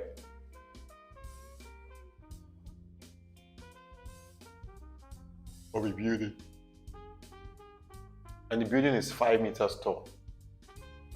So from the floor, 5 meters tall. The question is, calculate the velocity with which the object strikes the roof. Okay, good. Here's what we're looking at, right? I'm going to say, okay, what is the actual displacement of this motion? Right? The actual displacement is the entire 25 that goes from the top straight to the bottom, then minus what? The 5 meters. Because the roof, the object fell on the roof, right? It didn't fall to the ground. So that means that it only covered what? 20 meters. All right? Because the total distance was 25, but it hit the roof 5 meters above the ground. So what was left that the object could have, falling 20 meters. Okay, so let's do this, right? So S is 20. S is 20. What else? Acceleration due to gravity is negative 10 meters per second. Our initial velocity is 0, and our final velocity is what we are looking for, right? Someone is saying, oh, why is my initial velocity 0? My initial velocity is 0 because when you look at the question, it says the object falls freely. So that means it wasn't thrown downward. It wasn't given an extra velocity as it came down. All right. So let's take all of this now and consider equations of motion. We have V is equal to U plus AT. We have V squared is equal to U squared plus 2AS. We have S is equal to UT plus half AT squared. and we have s is equal to v plus u all over 2 times what? Times t. Okay, so the equation that has all of this, remember that your gravity is actually a, right? Your acceleration is an acceleration due to gravity. So, oh, and your displacement is minus 20. I don't know why, because it was falling down. Yeah? So, I mean, anything that is downward has a negative sign, right? Anything that is upward has a sign. Okay, so let's begin. V squared is equal to u squared plus 2as, right? Yeah, that's what works. So v squared is equal to u squared as. Let's substitute. What is v squared? That's what we are looking for, right? What is u squared? U squared is 0 squared plus, what is that? That will be 2 times minus 10 times 20, right? We're going to be told that v squared is equal to 400, all right? Because that's what that product gives you. That means that v itself will be what? 20, right? Because if you take square root of both sides, get v as 20. The correct option is option C. All right, option C.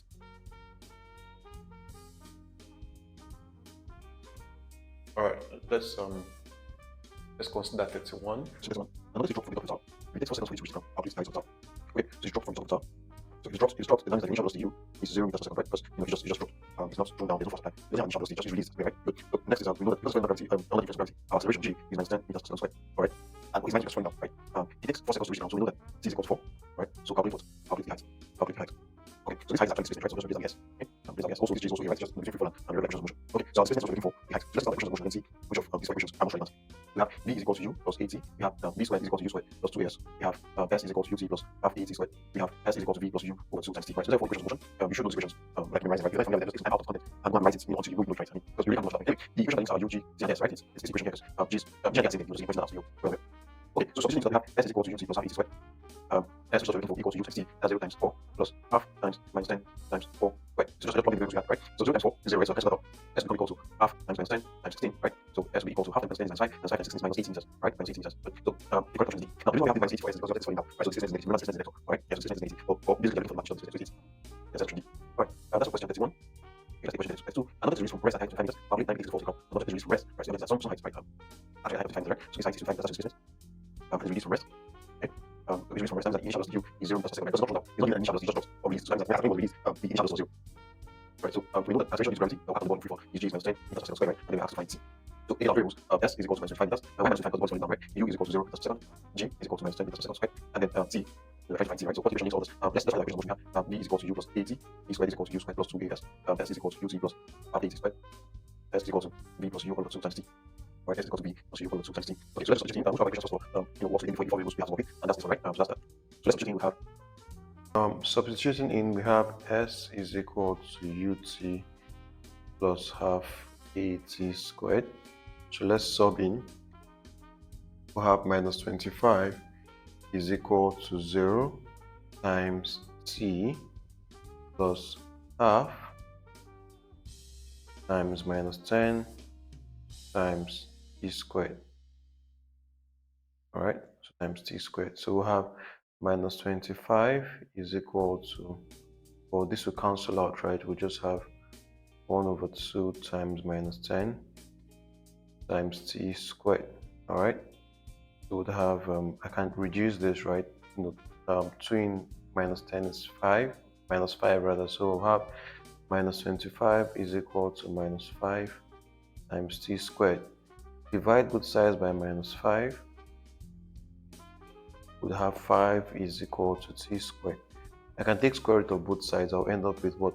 T is equal to square root of 5, right? So the answer is square root of 5 is 2.24, so that'll be 2.24 seconds, right? So 2.24 seconds. That's option C. Option C. All right, that's for 32. Let's take 33 now.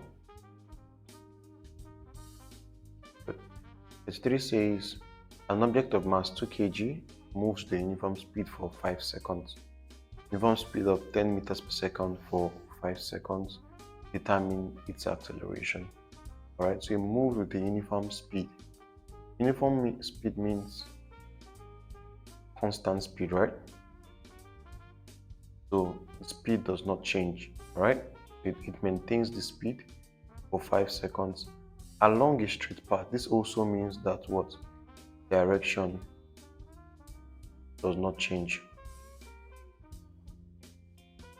right?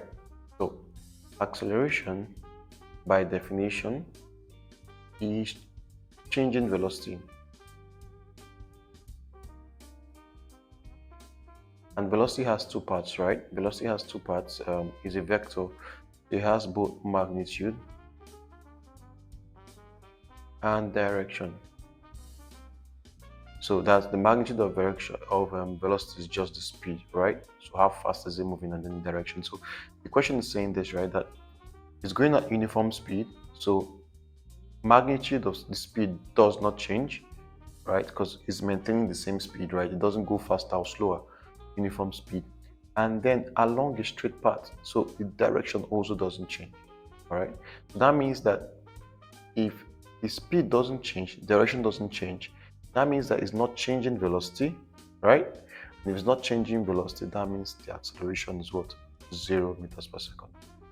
So this is not a calculation problem as it is a conceptual problem, right? Just it's really about, do you understand the concept of acceleration? So the answer is option B, 0 meters per second squared. So always remember that acceleration actually means changing velocity, right? So are you moving faster? Are you changing direction? If you're doing neither, then there is no acceleration. That's question 33. 34 says, an orange fruit drops to the ground from the top of a tree 45 meters tall. An orange fruit drops to the ground from the top of a tree 35 meters tall, 45 meters tall. How long does it take to reach the ground? Okay. So we have, so let's draw a beautiful tree.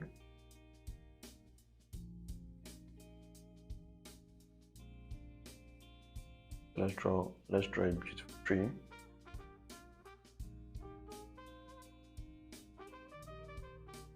All right. Good. So an orange fruit. There was a fruit hanging here, and that fruit just drops, right? Just drops to the ground. So this is the part of the ground of the tree, right? Drops to the ground. So that's the question, and then everything else we can fill in, right? The displacement is minus 45 meters, right? Because it's falling down. So your displacement is a vector, is direction dependent. If it drops down, right, that means it's negative, right? So negative 45. We know that if it's operating under free fall, then our acceleration due to gravity g is negative 10 meters per second squared. All right. So we are asked for how long does it take to reach the ground? What's time t? What else is given to us? Okay, it drops. Good. So if it drops, that means that it is released, right? It wasn't given an initial velocity. It wasn't pushed down or thrown down. So the implication is that your initial velocity is 0 meters per second. So like it started to fall, right? So there was no initial velocity, it was from 0, and then gravity started pulling it down, giving it some velocity, right? So how long does it take to hit the ground or reach the ground? So we're solving for t. Okay, so let me just write out these variables again so that we can now write out our formulas and select the right one. U is equal to 0 meters per second. S is equal to negative 45 meters. D is unknown, that's what we're looking for. Our acceleration A or G, right? G is negative 10 meters per second squared. Right, our four equations of motion were all listed. We have V is equal to U plus AT, V squared is equal to U squared plus 2AS, S is equal to UT plus half AT squared, and then S is equal to V plus U over 2 times T.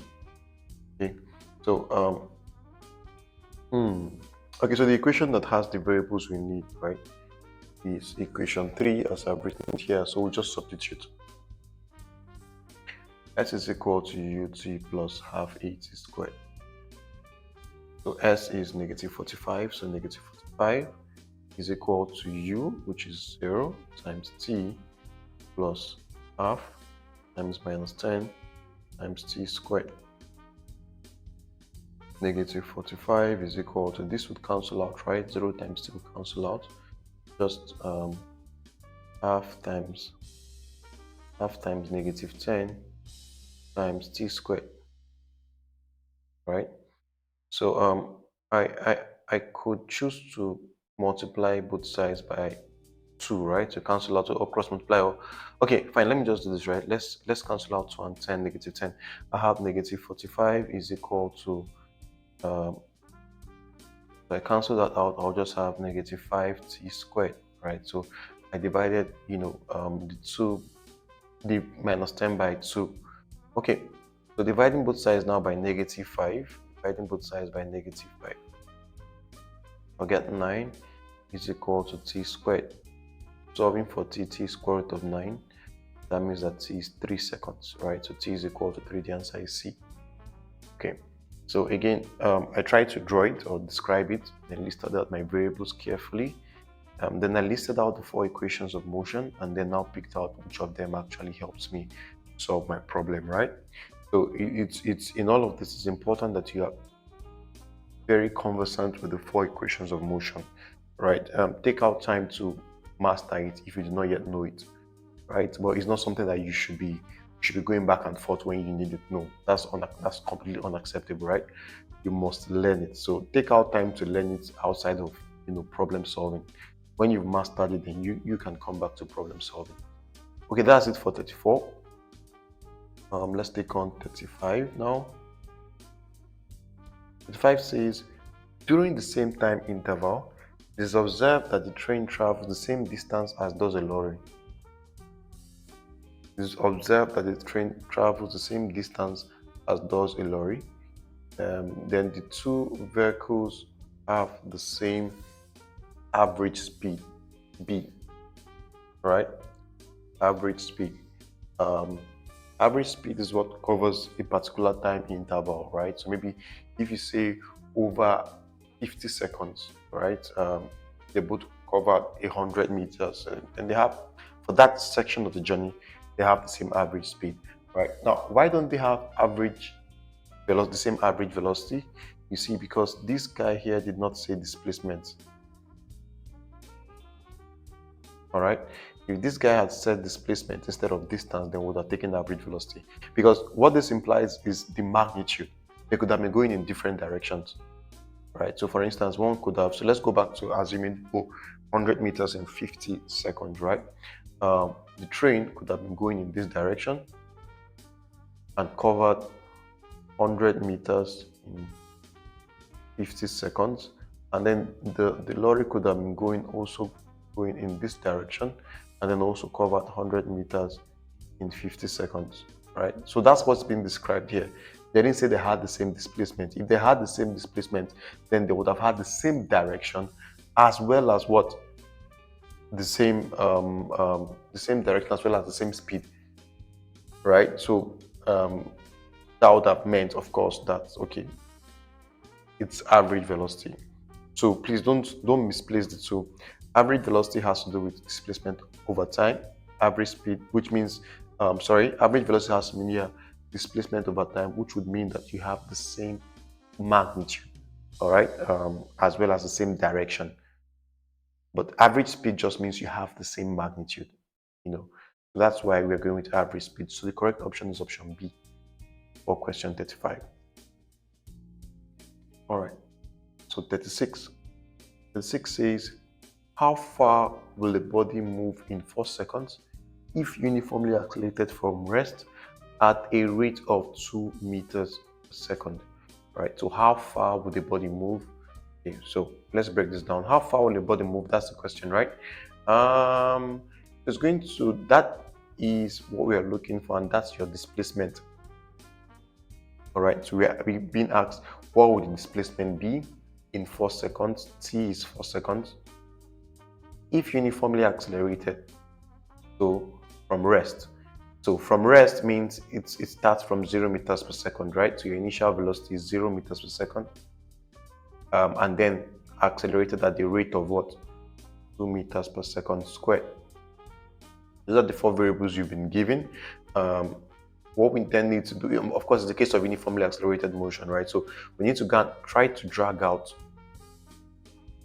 our 4 equations of motion to determine which of them we need to use. So we have b is equal to u plus at, b squared is equal to u squared plus 2as, s is equal to ut plus half at squared, and finally s is equal to v plus u all over 2 times t. So the question is, which of these 4 equations is relevant to what we're trying to achieve? Okay, so that's going to be the third one, right? As I have written it here, this one. That's the one that deals with the 4 variables we have. So let's just substitute in and solve. S is equal to ut plus half at squared. All right, so S would be equal to 0 times 4 plus half times 2 times 4 squared. All right, so we have S is equal to 0 times 4 cancels out, all right? So S will just be what? Half times 2 times 16. So the answer is just, 2 cancels out 2. So S is just 16 meters, right? So the object will travel 16 meters in that 4 seconds. All right, 16 meters in that 4 seconds. That's option B. Okay, let's take question 37. The acceleration of a moving object can be determined by what? So what I will do is I'll just, the answer is, okay, so let me say the answer. The answer is C, right? Is the slope of its velocity time graph, right? But I'll just explain what each of those different options actually mean, so that we just, have like a brief recap of how your time graphs work. Okay, so if I have a slope of a distance time graph, whenever you take your slope, right? Slope is also called gradient. Whenever you take your gradient, what you're actually doing is you're solving for or determining the y over x, right? So this is distance over time. Distance on time. So if I take the slope of a portion, all right, anytime you take slope, and it doesn't matter what graph it is, so you could just take this as a lecture on any kind of graph, right? Right. So the value of the slope, right? The value of the slope would be change in y over change in x. In this case, it's change in distance over change in time, right? So what this presents to you is speed, all right? Speed, or if this was displacement and velocity. But the meaning of the quantity of y over x is what the slope teaches you or gives you information about. Okay, now for the area under the curve, right? For the area under the curve,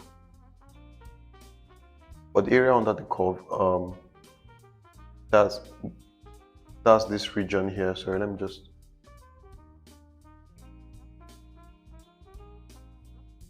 Okay, so that's this region here, right? What the area under the curve does is that the area under the curve calculates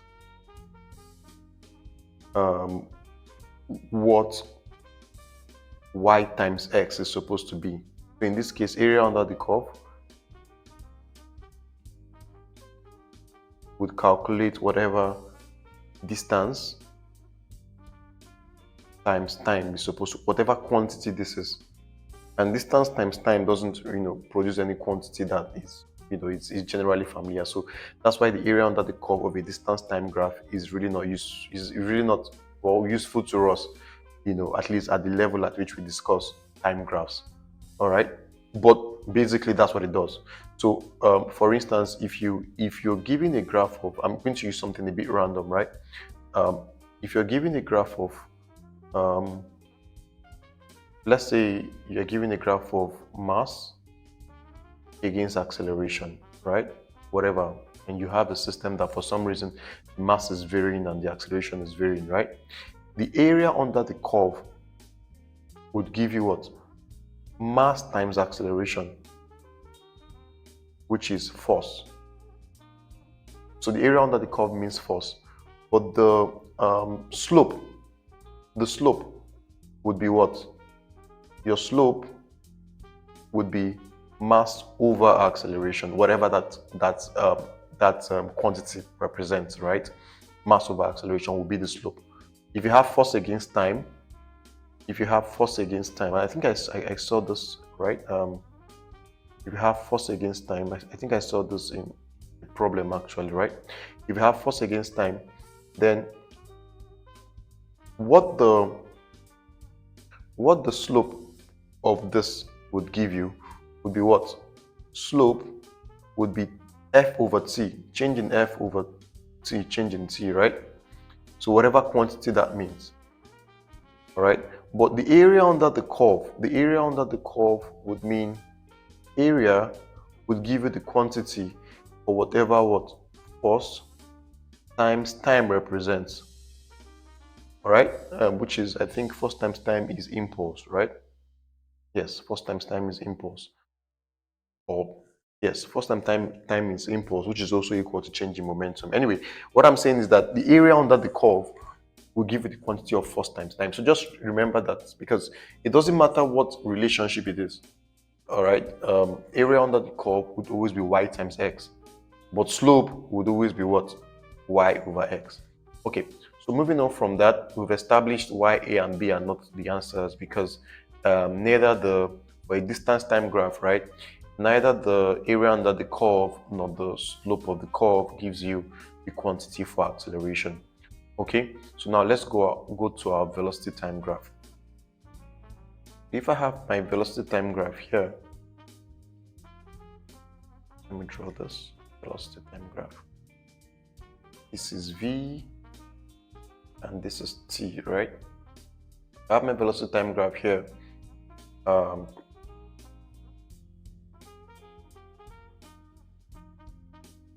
And I need to deal with a region here, right? So my slope would be change in velocity over change in time, and velocity over time actually gives the quantity of what? Acceleration. All right, gives the quantity for acceleration. But my area under the curve, yeah, let's do this. So area under the curve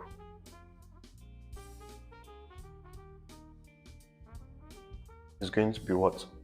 Change in velocity times change in time. All right, so and this actually has it is a physical quantity, right? It's displacement.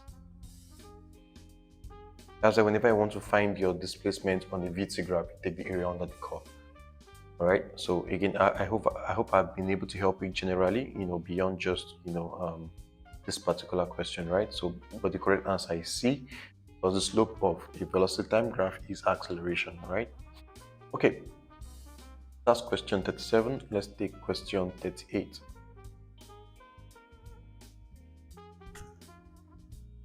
Question 38 says the area under a velocity time graph represents displacement, right? But the closest answer there is distance covered, so we'll just take that. But it is not completely correct. It's supposed to be displacement, because velocity is a vector and so displacement is a vector. All right, I mean, it's not a bad idea. It's not a bad idea to just scroll up and watch question 37, right? Because there I took some time to explain about graphs in general. But I would just, I mean, if you have the time to do that, you should, right? But I will just draw this and just try to explain briefly.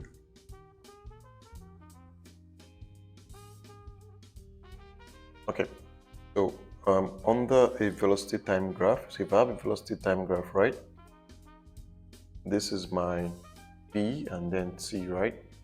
So the area under the curve, whenever you take area under the curve of a graph, right, you're actually taking on, you're actually saying what is the product of v times t, right, over that interval, right? So what's the product of v times t over that interval? What's the product of y times x over that interval, right? So in this case, it's v times t. So area under the curve generally is always equal to change in y times change in x, while slope is always equal to what? Change in y over change in x. So if I'm doing area under the curve for a velocity time graph, is going to be, like I just explained, change in y, which is v, change in velocity, times change in x, change in time. All right, that's and taking it instantaneously, right? So that's why it's area under the curve, and we're not just multiplying the values. It's deliberate about picking out exactly what is available within that interval. So, but generally, just it just means changing velocity over change in time, which is the or produces the quantity for what? Displacement. All right, produces the quantity for displacement. So well, the closest into displacement there is option A, right? Distance covered. So okay, that's it for 38. Let's take 39. So the area under the velocity time graph represents, again, my advice to you would be go watch from 37, 38, and then 39. So just go back a bit and watch those two questions before you come to question 39. But the area under a velocity time graph represents distance, right?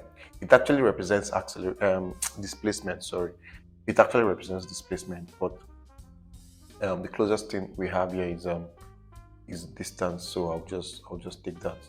All right.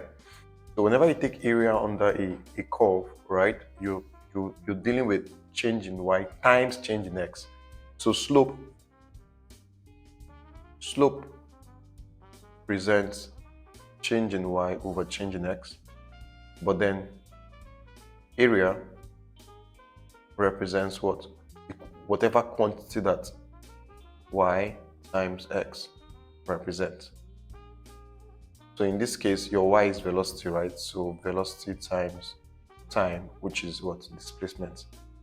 But seeing that there is no displacement in the options, we'll just go with distance. All right. But please watch from 37 downwards, and then so that you just learn that across all topics in physics, how it works. Okay. The average speed of an object is determined by dividing the sum of its initial and final speeds by 2 only when the acceleration is uniform, right? So when your acceleration is constant or uniform, then your average speed is actually the average of your initial and final speed, right? So the answer is C, right? The answer is C when it's uniform. So if it increases uniformly, then the average of your velocity is the same thing as the average of your start and ending velocity is your average speed for the entire journey. All right, so that's for question 40. Okay. So question 41 says the correct relationship between the displacement s of a particle at rest, initially at rest, in a linear motion and time t is. All right. So for a lot of people, we just it's proportional to time, right? And no, actually. All right. So speed is proportional, I believe, to the square of time, and you can see it in your equations of motion, right? The equation of motion that actually governs this is s is equal to ut plus half at squared. All right. So u and t, if u is 0 initially at rest, then that means this cancels out, right? So s is just equal to half a times t squared. right? So, and of course, your A is constant because we are dealing with um, um, equation, and equation that is uniformly accelerated. Well, I mean, it wasn't given in the question, which is one of the, one of my qualms with this particular question, because it wasn't actually given, but that's what they mean, right? It should have been stated actually. Um, so S is equal to half A. So half A can be replaced with a constant, right? Because A is a constant, half is a constant, so half A is a constant, so KT squared, right? And I can take out the constants and just, variation, right? I end up with S is proportional to what? T squared. So if you're familiar with the topic in mathematics variation, you very well understand what just happened here, right?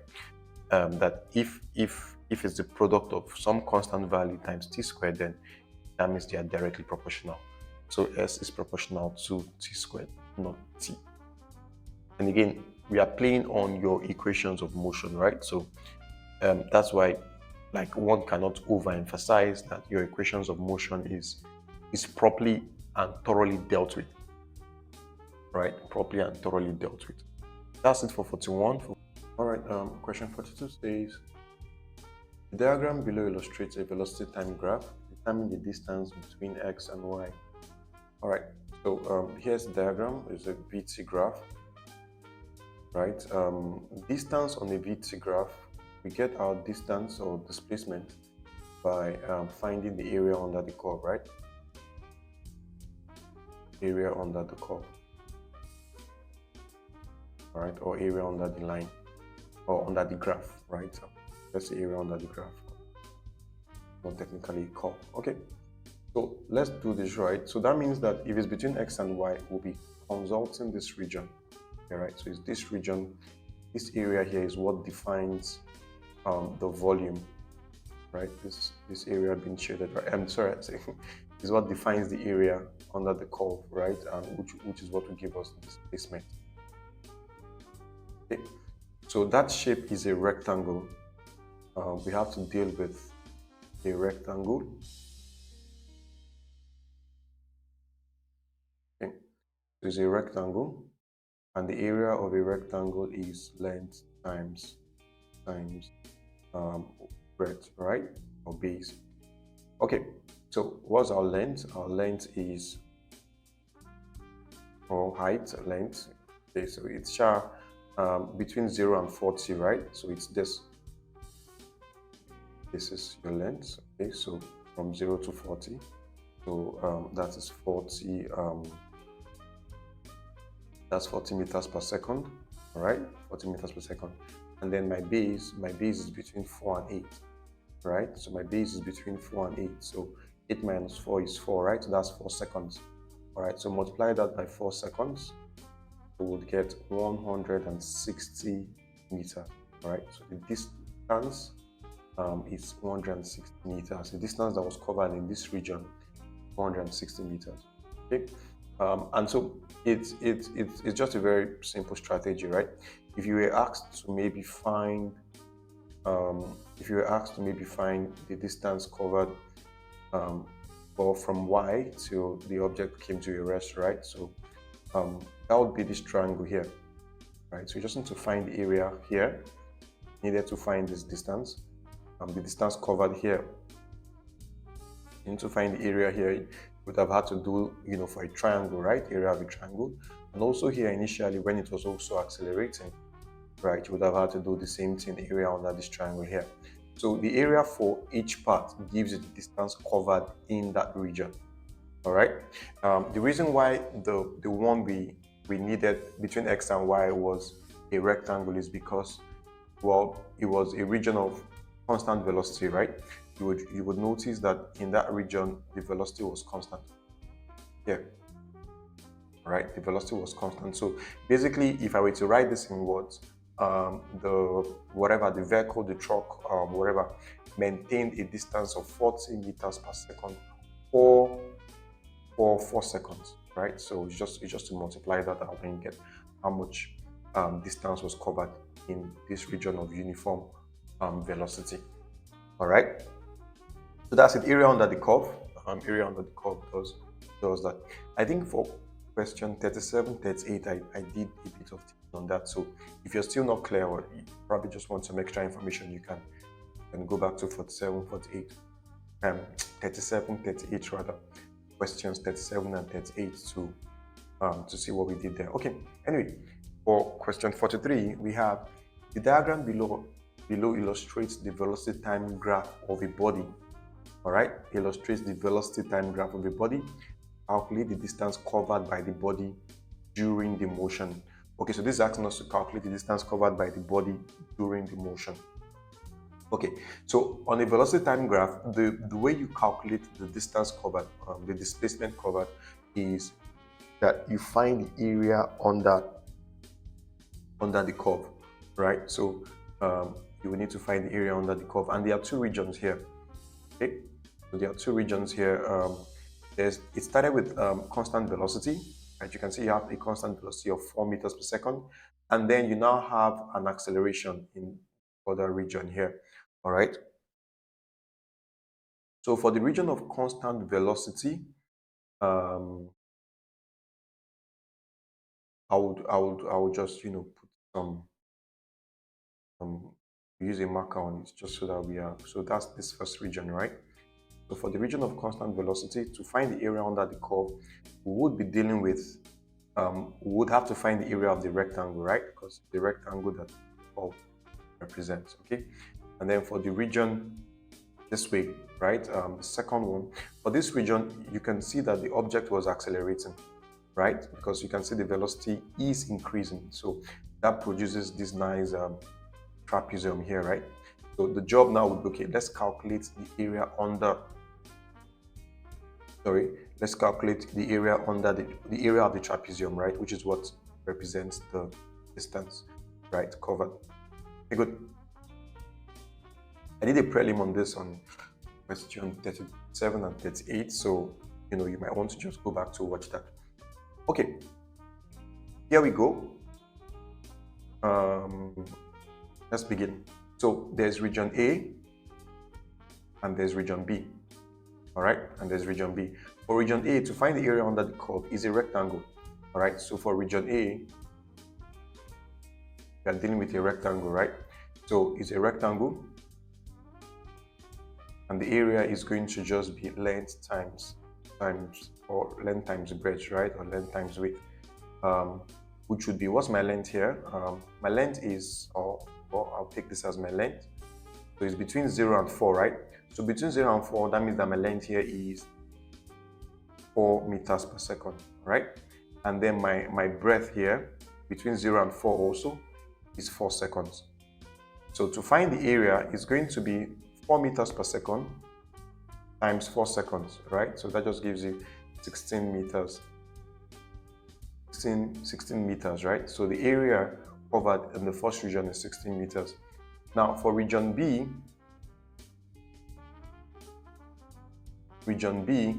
this shape here, like I earlier mentioned, is a trapezium. The trapezium, right?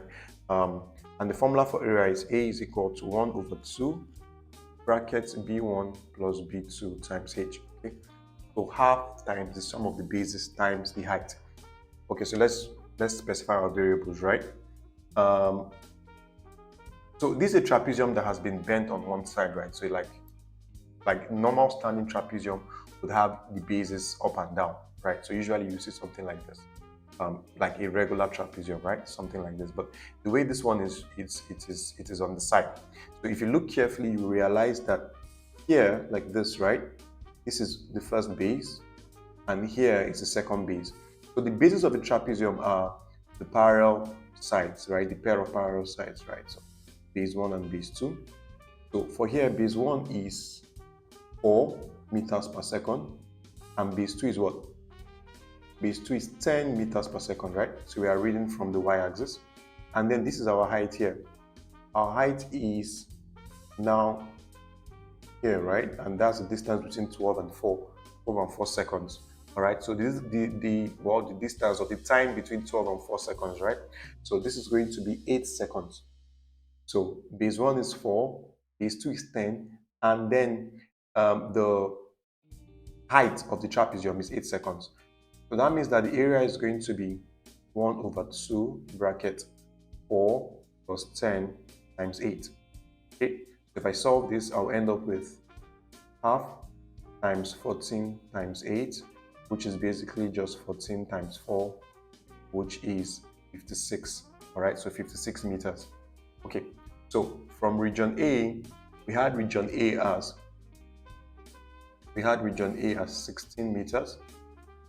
All right, and we've had region B as 56 meters. So the total distance covered would be 16 meters from the first region plus 56 meters from the second region. So the total here I'm getting is that's 12. I add the right, so 12 carry 1. That's 72 meters, right? 72 meters is the total distance covered. Okay, so there's a problem with the question, right? The correct solution is not there. So, but the correct answer is 7. So 72 meters was covered in total. That's for question 43. Question 44 says, the diagram below represents the displacement time graph of the motion of an object thrown upwards. The velocity of the object at point P is what? There are two ways to answer this, right? In free fall, it should be common knowledge, that by now, that when you throw an object up, right, what happens is that it keeps on increasing.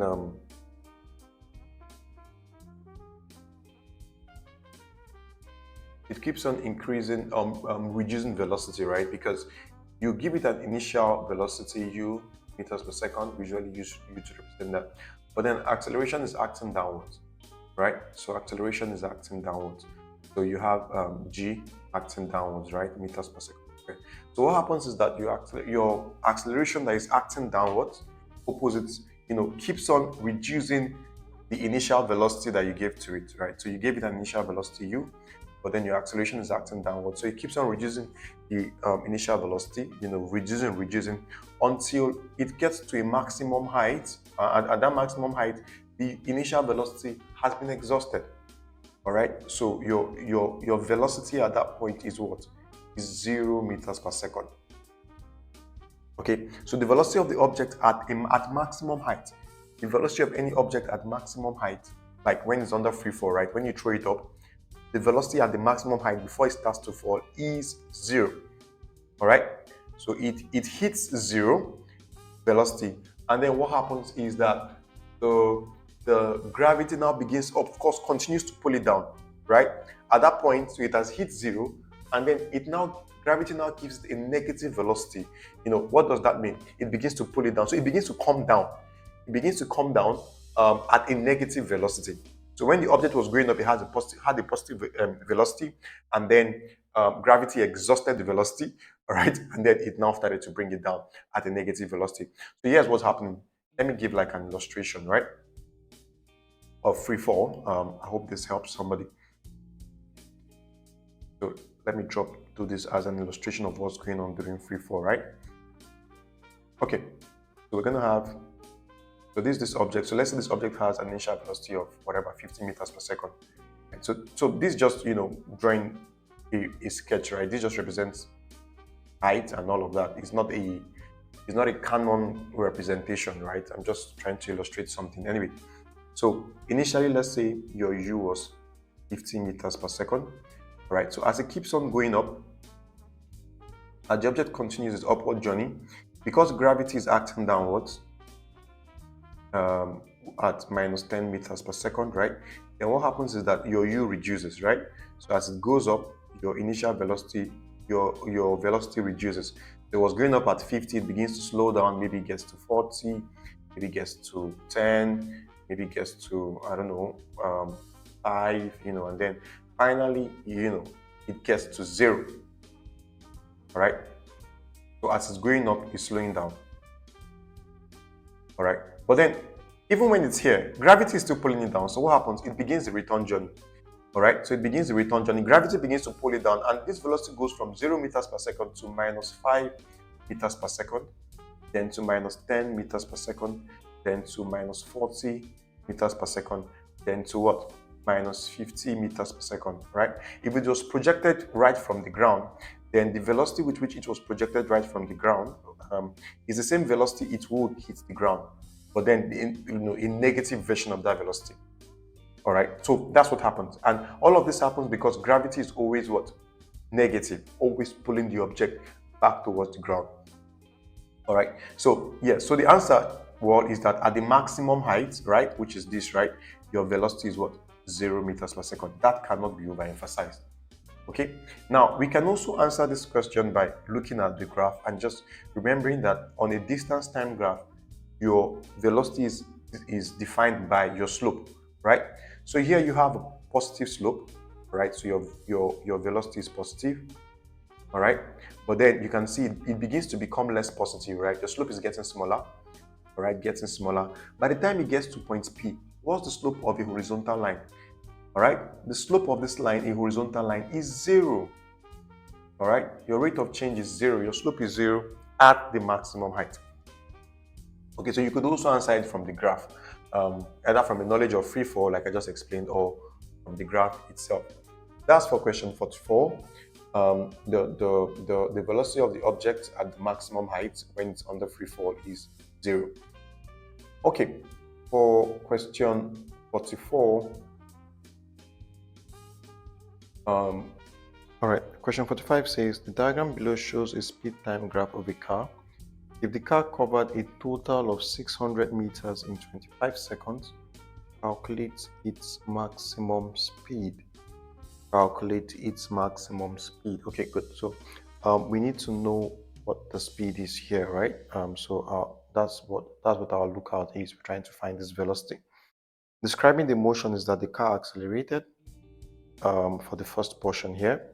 So let me call this portion A. It was an acceleration. Then it maintained the constant speed here, right, at V.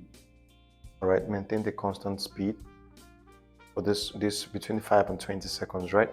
And then finally it decelerated, and then came to a rest at after 25 seconds, okay? And we are being told that all of that happened, it covered the distance of 600 meters, okay? And we are asked to find the final velocity. So the area under the curve, right, gives us this distance here. So what we can do is if we can find out what the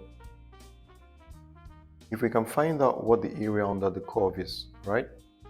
If we can find out what the area under the curve is, then we can equate that. So if I can find out what all this area is, right, and I can equate that to 600, that would give me a chance at finding my value for V. Okay, so we just need to find out the area under the curve. Now this shape we have here is a trapezoid. Okay, so you could choose to split it up into 3, find the area under the curve for A, B, and C, and so that means you have to work with 2 triangles and 1 rectangle in the middle, but we can just take the whole thing, right, and just solve for the area under the trapezium and then equate that to 600. Okay, so what's my area? Sorry, my bad. So my area, right, is with trapezium is given by half times the product of the bases, so base 1 plus base 2, then times the height, right? So that's the formula for the area of any trapezium, right? Let's get our values. Let's get out our values. What is my height? Okay, what are my bases? So my bases, this is the first base, right, is the whole of the entirety of this distance, right? So your bases are your parallel sides. The pair of parallel sides are your bases. So for the one at the bottom, right, for this base here at the bottom is from 25 to 0, so this is 25, right? So 25 seconds, right? But for the top base is from 20 to 5, right? So that's, if you subtract that, this is 15 seconds, all right? And then finally, what's my height? What's the height of the trapezium? The height of the trapezium is V, All right, so v meters per second, that's it there, right? Because we don't know what that is, and that's what we're solving for. So we'll substitute everything in, knowing fully well that our area is 600. We would have 600 meters is equal to 1 over 2, then open your bracket, times, open your bracket, 25 plus 15, then times our height is v, right? That means that 600 meters is equal to half times 40 times v, all right? So I can reduce this side, right? So 40 over 1, 2 here, 1, 2 here, 20. So that means that 600 meters is equal to 20v. Divide both sides by 20, all right? Divide both sides by 20. Would have your v as what? 30, and the units for velocity is meters per second. So the correct answer is option D, right? So 46. The diagram below shows the velocity time graph of a body in motion. Total distance traveled by the body is 195 meters. Calculate the acceleration of the body. OP graph. Okay, so we're supposed to calculate the acceleration of the body in this region, right? And of course, we just would normally use the slope, right? So this point here is the point 0, 0, right? That's your origin. For this point here, well, for this point here, this point would have been 6, whatever is supposed to be here. Let's call that v, right? And then we can now do v2 minus 1 over t2 minus t1, right? That's just use a regular slope formula. But the problem we're having right now is that we do not know what the value of v is. So we need to track back and solve for that. The only other information given to us is that the body traveled a distance of 195 meters. So what I'll be doing now is that I would use that information, try to solve for the value of v. Then we can now solve for the acceleration. All right. So to find the distance, of the distance from a velocity time graph, right? We find the area under the curve, right? The area under the graph, as described. So there are two ways to do this, right? Looking at this, one could decide to, find the area for each region, right? So split this up into A, B, and then C, right? And then find the area of each region, which was what actually came to my mind to do initially, until I realized that, wait, since we are dealing with the whole thing just makes one big trapezium, right? We can just find the area of the entire trapezium and equate it to 195 and then solve for V. All right, so let's do that. If I take this whole thing as a trapezium, my lower base here, these are my two bases, right? My base up and my base down the parallel sides. So the base here is going to be 21 minus 0, right? From 21 to 0, which is 21 seconds, right? So that's the base at the bottom. The base at the top is from 11 to 6, right? So that is 5 seconds, all right? And then our height, the height of the trapezium is V. The height of the trapezium is V. The area under the curve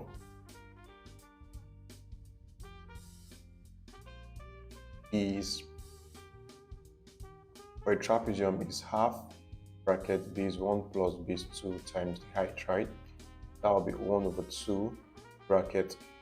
My base 1 is 21, my base 2 is 5, then times the height is V.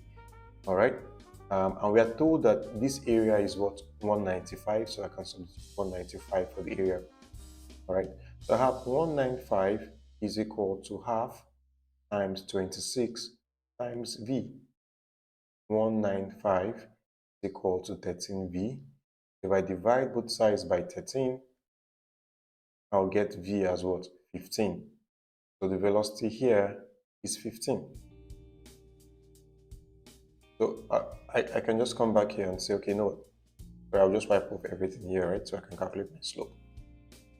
That has served its purpose. So we have this point here, 0, 0, the origin. And this point here, x is 6.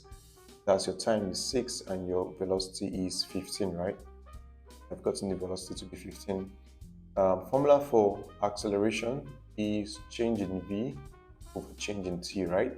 That's the slope. That'll be v2 minus v1 over t2 minus t1. What's v2? v2 is 15, right? If I take it as 0.2, right? That's v2 15 minus v1 is 0, right? And then t2 is 6 minus 0. So I end up with 15 over 6, which is 2.5, right? So 2.5 meters per second is the maximum velocity, right? The velocity by the time it was done. I'm sorry, it's the acceleration rather, my bad. It's meters per second squared, yes. So it's the acceleration of this region. That's the slope of the VT graph. So the correct option is option E. All right, so we have that for question 46. Let's take 47. 47 says, the driver of a car moving with a uniform speed of 40 meters per second observes a truck approaching in the opposite direction with a speed of 20 meters per second. Calculate the speed of the car relative to that truck. All right, so there's a truck coming this way, and the speed of that truck is 40 meters per second. And there's another vehicle coming towards you at 20 meters per second, right? So if I assume my position to be stationary, right? So I'm because again, whoever is sitting inside the truck is like, you don't really feel like you're moving. It's like how when you're in a vehicle moving, things that are stationary, right? Things that are like trees, they seem to be moving towards you, right? They seem to be moving towards you, something like that. So we are saying inside the car, I don't feel like I'm moving. I feel like I'm just sitting still, all right? So what's going to happen is that the question you want to ask yourself is that if I'm moving forward at 40 meters per second and this vehicle is moving towards me at 20 meters per second, would the vehicle seem to move faster or slower? That would actually determine whether you should add or subtract. Obviously, the vehicle would seem to move faster, all right? Because I mean, the distance, both of you, both the car and the truck, all right? You're both closing up the distance, all right? You're both, so maybe I should draw this the other way, right? So both of you are closing up the distance, all right? Trying to close up, coming towards each other, right? You guys are closing up the distance. So that means as far as this distance understands it, right? If you assume one person is stationary, then it means that the distance is being closed up. Distance is being closed up.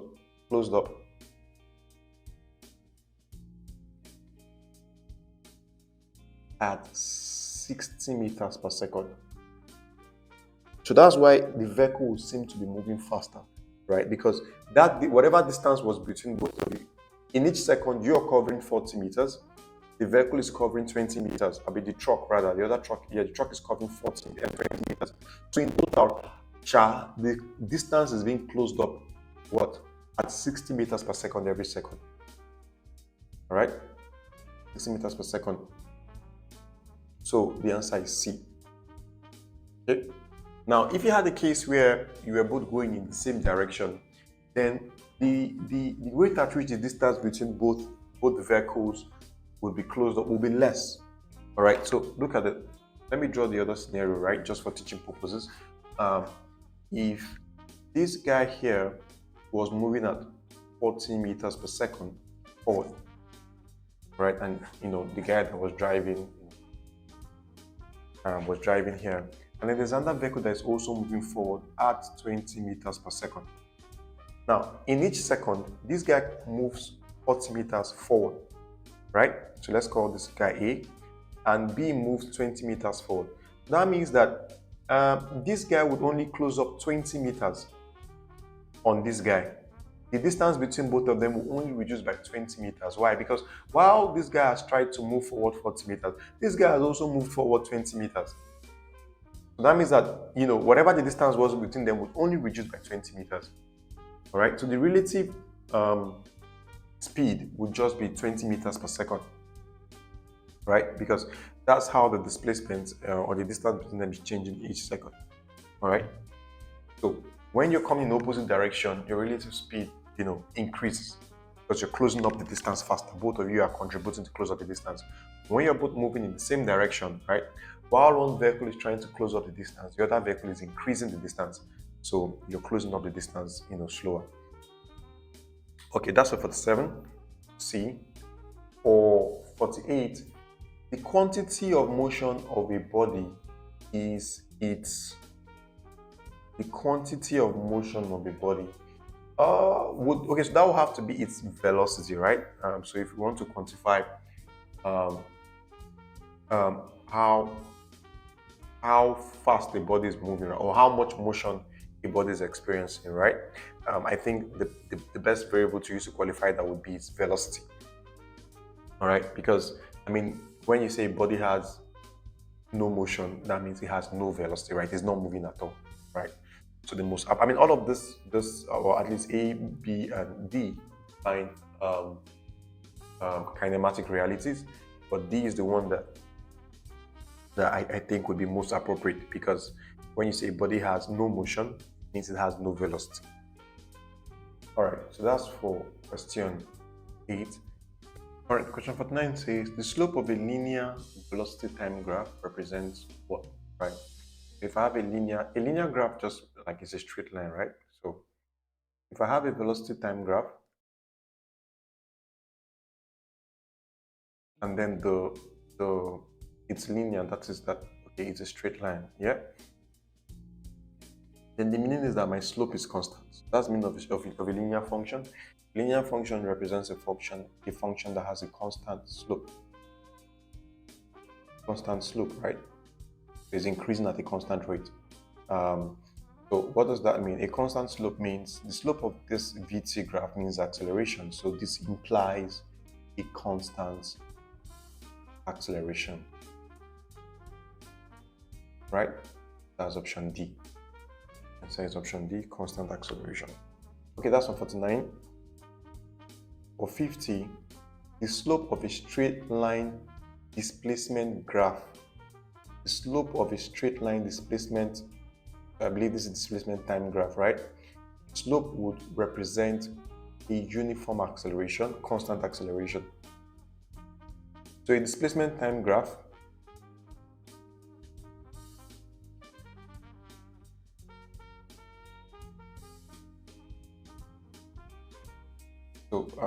for a displacement time graph, right?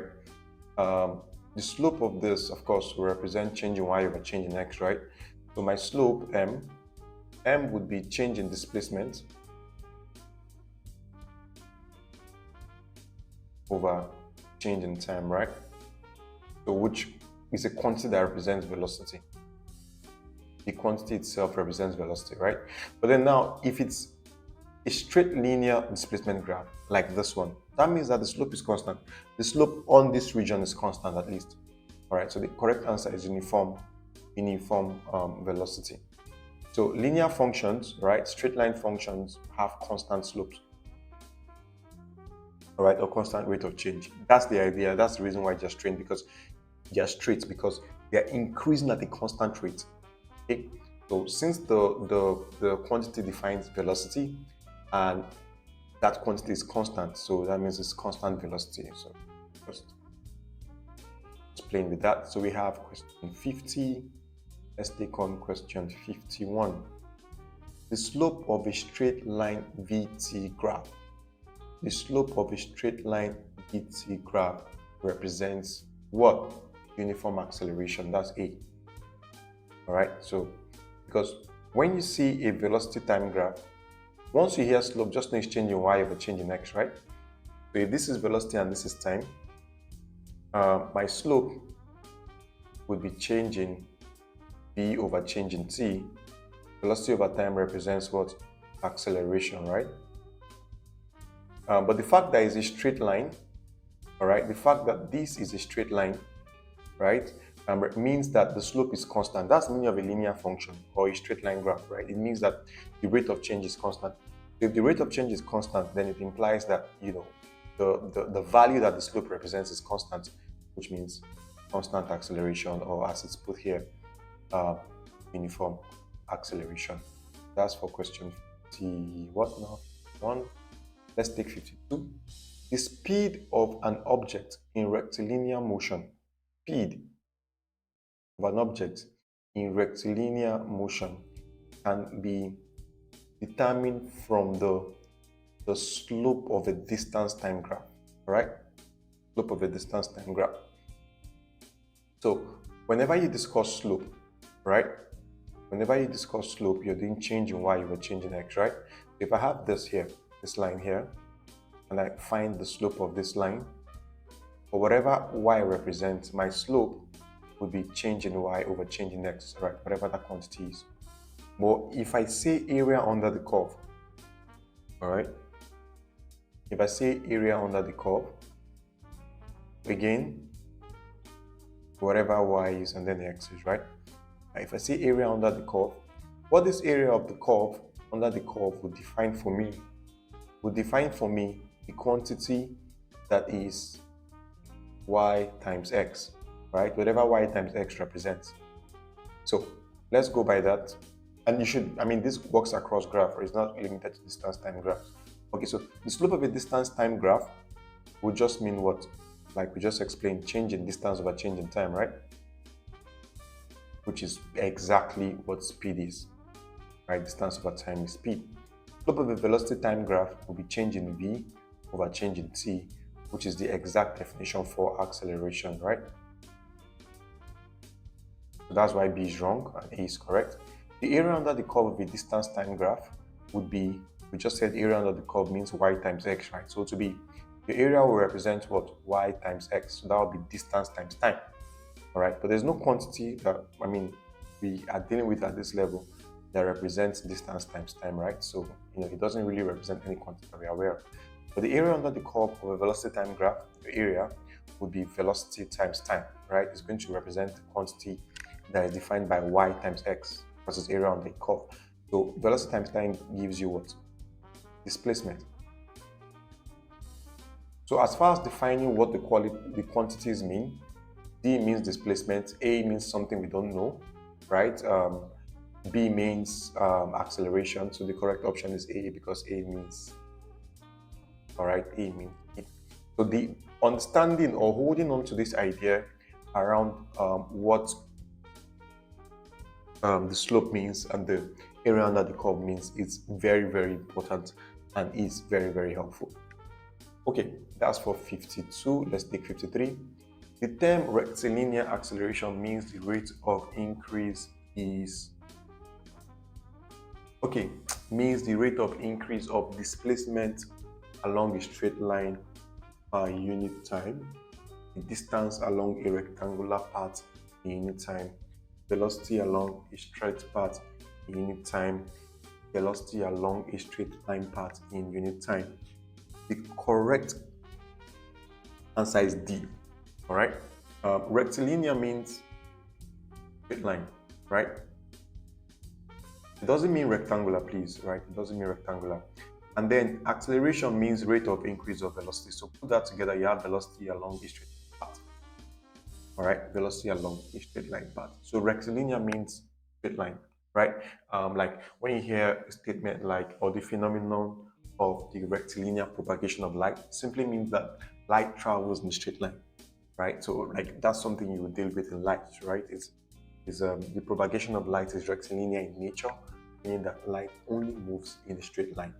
So it's same thing too, rectilinear acceleration, just to play on words, is the rate of increase of velocity, that is acceleration, along the straight line path, which is the rectilinear bit of the statement, right, or the definition. So number 53 is D. All right, let's take on 54. The time rate of change of displacement, all right? Time rate of change of displacement, that's basically just saying displacement over time.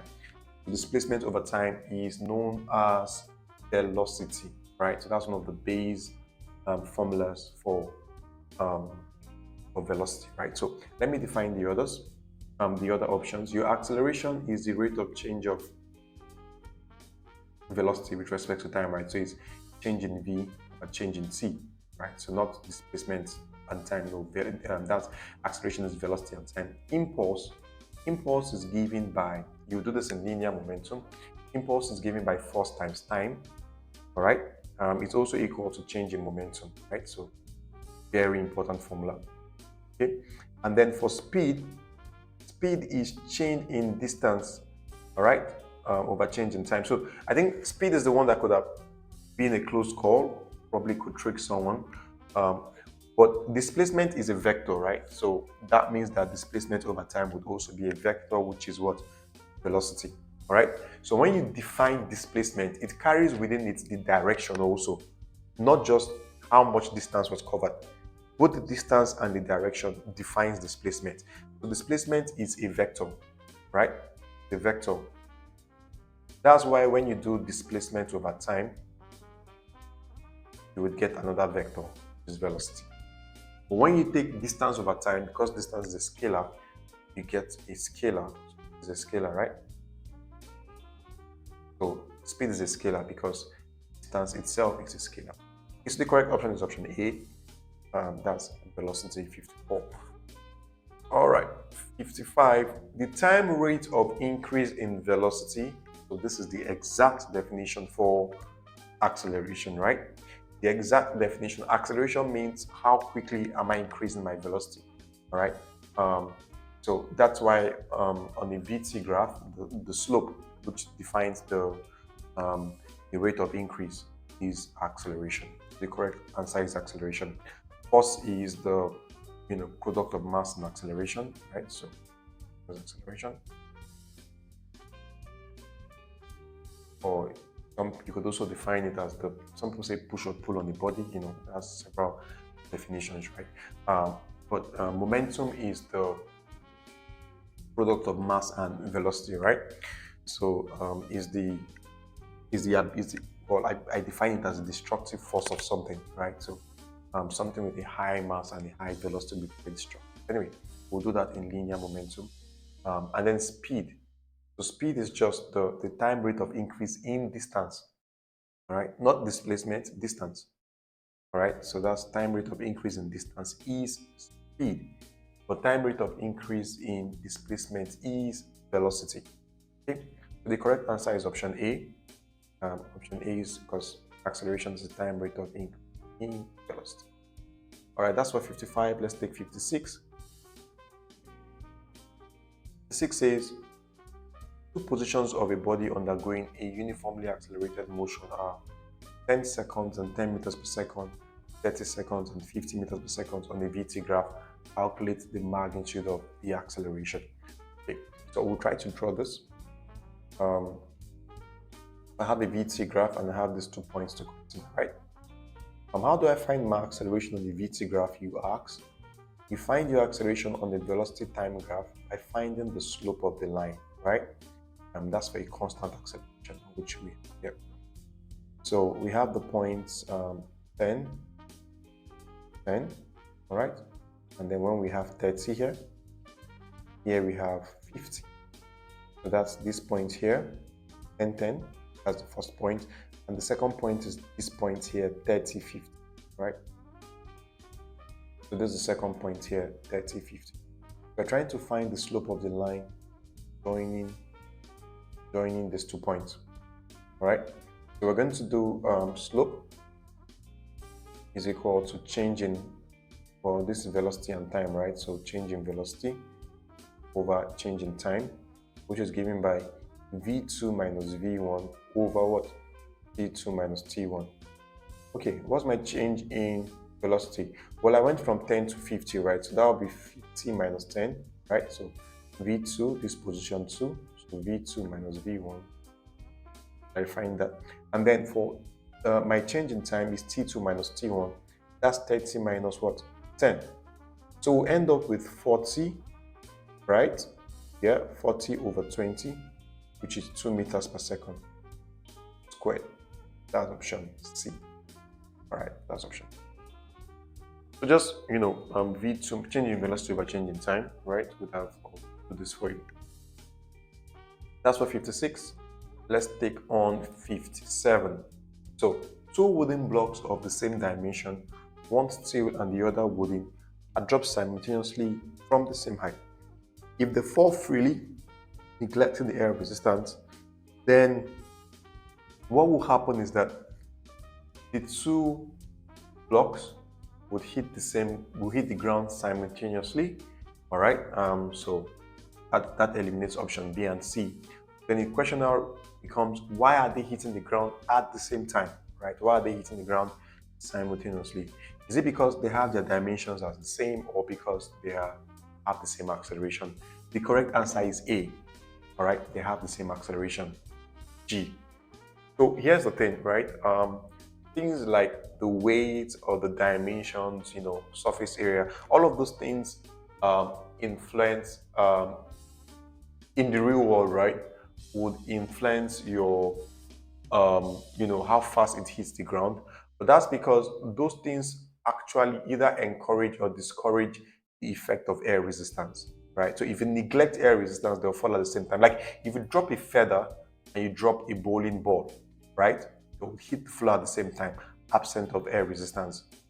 So the advantages of the bowling ball is just a function of, it's just that it negates the effects of air resistance, while a feather would, suffer, from air resistance. One, because it's light, and yeah, because it's light mostly, right? So the correct option is option A. Right, correct option is option A.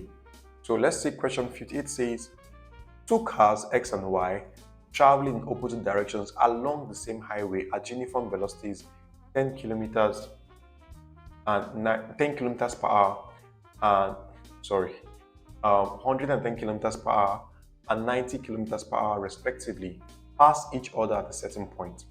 The velocity of X relative to Y is what? So because they are traveling along the same highway, right? In the same, okay, in opposite directions. Okay, good. So because they are going in opposite directions, here's what happens. If you are going in opposite directions, that means that while X is traveling at 110 kilometers per hour, Y is traveling at 90 kilometers per hour. All right. So to answer this, the question you should ask yourself is, assuming Y is still, right?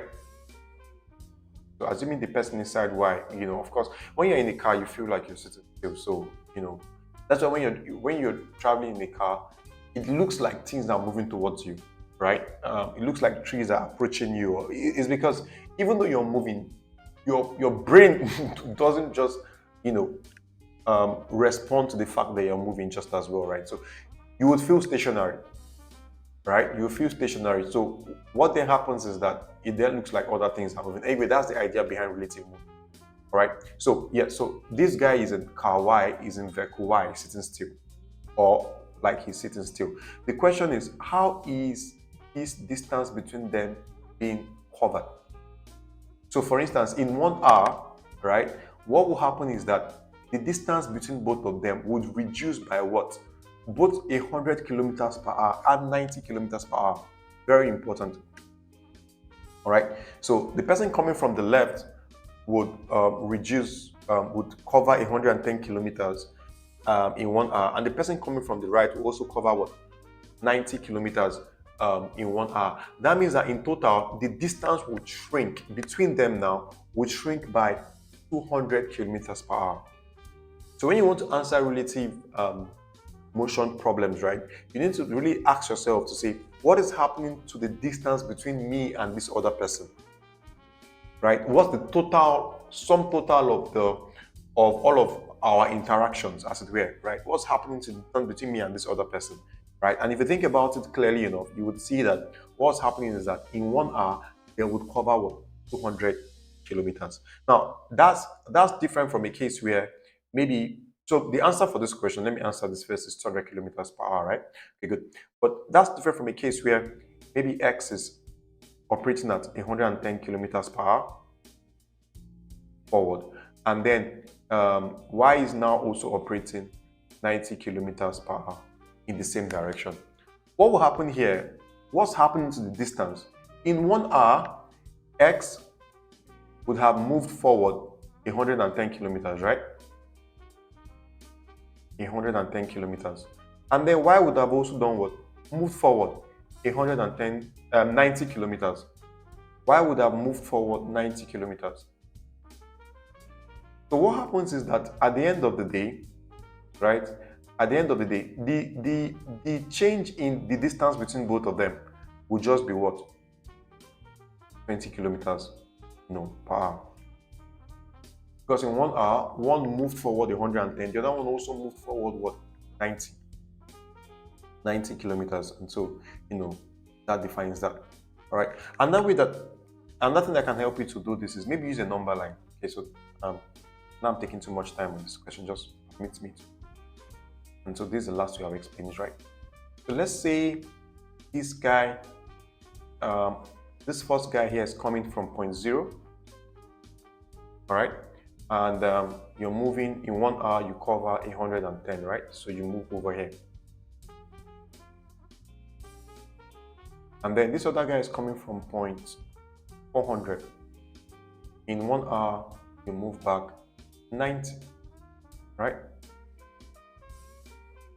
And if you move back 90, you end at 310. Right, good. So let's think about it. Initially, the total distance was what? 400 kilometers, right? 400 kilometers between both of you. Now, in 1 hour, what has happened is that the distance has shrunk to what? To do this calculation is 200. What was the distance covered in 1 hour? 200 kilometers. That means that your speed relative to each other is 200 kilometers per hour because you have covered 200 kilometers per hour out of the 400 initially. Okay, anyway, I think you understand now. So let's take on question 59. Two objects A and B accelerate from rest at uniform rate, right? B accelerates twice as much as A. Compared to A, B travels. So if B is accelerating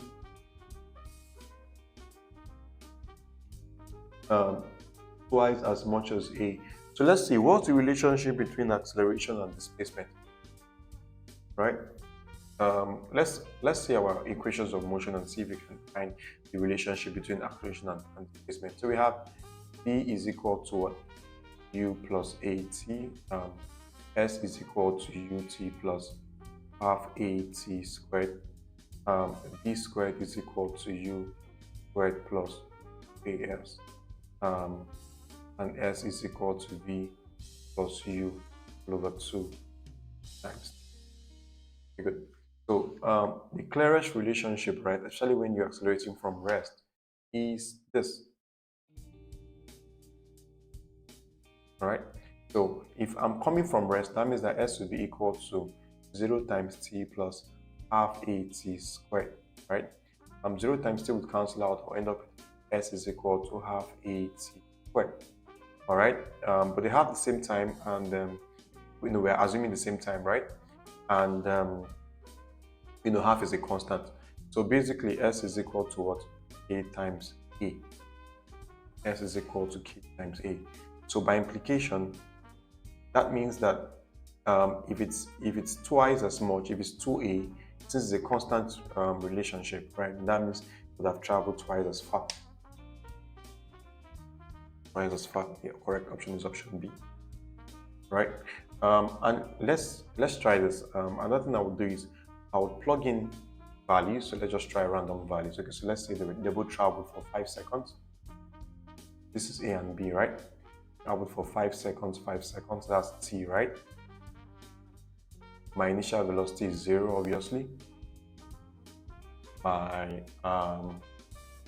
acceleration here is 4 meters per second squared, and my acceleration here will be 8 meters per second squared. Right, so let's try to solve for S for both of them. So for the first one, I would use, of course, S is equal to UT plus half AT squared. Substituting, I'll have X is equal to 0 times 5, right? Plus half times 4 times 5 squared. So cancel this out, I'll end up with 4 half times 4 times 25, which gives me 50. All right, so I would have traveled for 50 meters, right? Let's try the second one, all right? So this was for option A, right? Let's do option B here. We'll do the same thing. S is equal to ut plus half at squared. That would be S is equal to 0 times 5 plus half times 8 times 5 squared. So this cancels out, right? So we'll just end up with half times 8 times 25. If I cancel this out, I would have 4, 5, right? So 2 here, 1, 2 here, 4, right? I'll essentially end up with what? 100 meters. Okay, so you can see it's double, right? It's 2 times as far. Exactly. But again, you could do this to be sure. I mean, if I was in an example situation and saw a question like this, I definitely am testing it out if I have the time. But then you could also trust the formulas, right?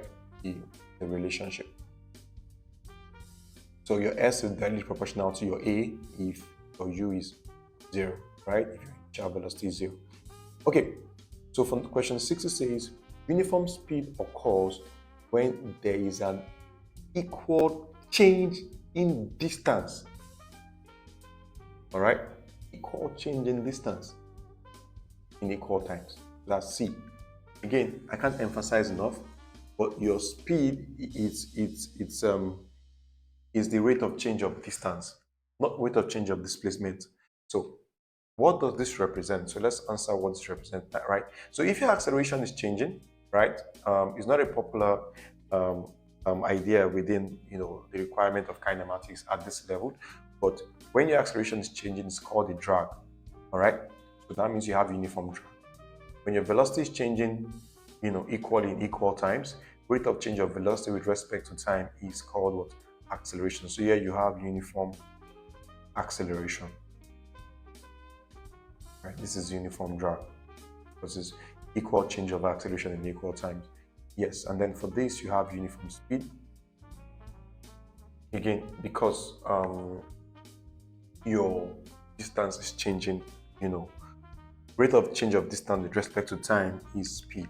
And then for displacement in equal time, I'm sure you've guessed it, it's uniform what? Velocity.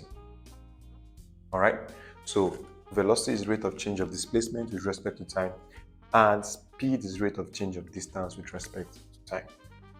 So they are different, right? Okay, that's it for question 60. Let's take the next page now. Question 61 says, which of the following describes a graph that accelerates uniformly with an initial velocity greater than 0? So let's draw this before we look at the option, right? So we're looking at, okay, a VT graph. So if it starts with an initial velocity greater than 0, that means it should start from somewhere here, right? It won't start from, because you can pick out your velocity from the y-axis. So it's going to start from somewhere. It has some original velocity, right?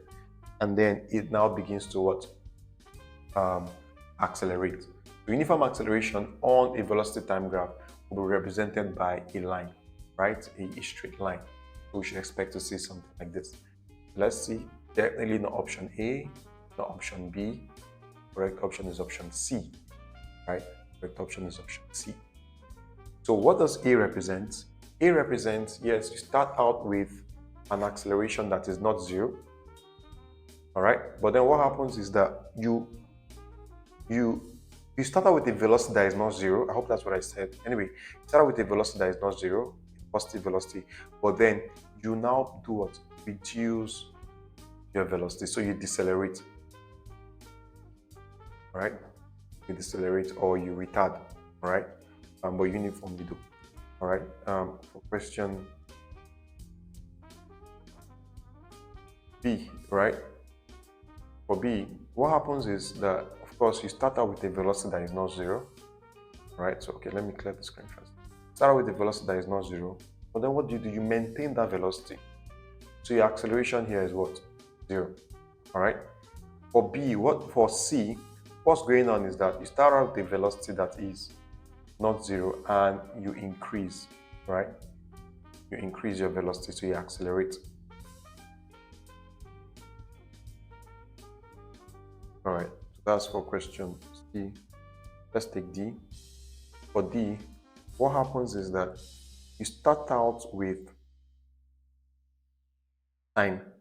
You don't start out from time zero, you start out from a positive time. Maybe you waited for like 5 seconds before you started, but your velocity still started from zero, right? So your velocity started from zero, because if you trace this point here, the velocity is zero.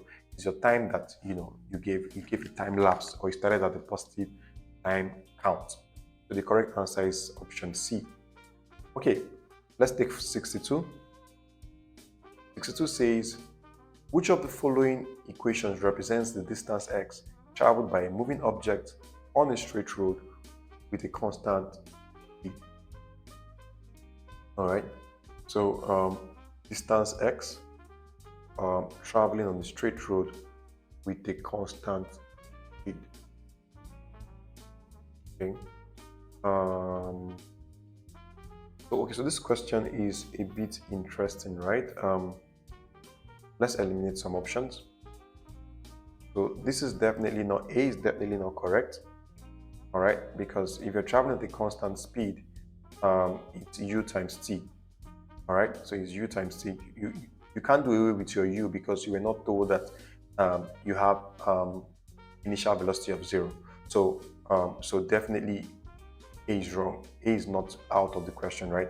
If you look at A was actually bet from the formula, well, x in this case, right, is equal to ut plus half at squared. Right? But they took out the ut, which doesn't make sense because you actually have a constant speed. What you don't have is an acceleration, which is why B is correct. All right, so the most simplified form of what's possible is B. All right, yes, so the answer is B.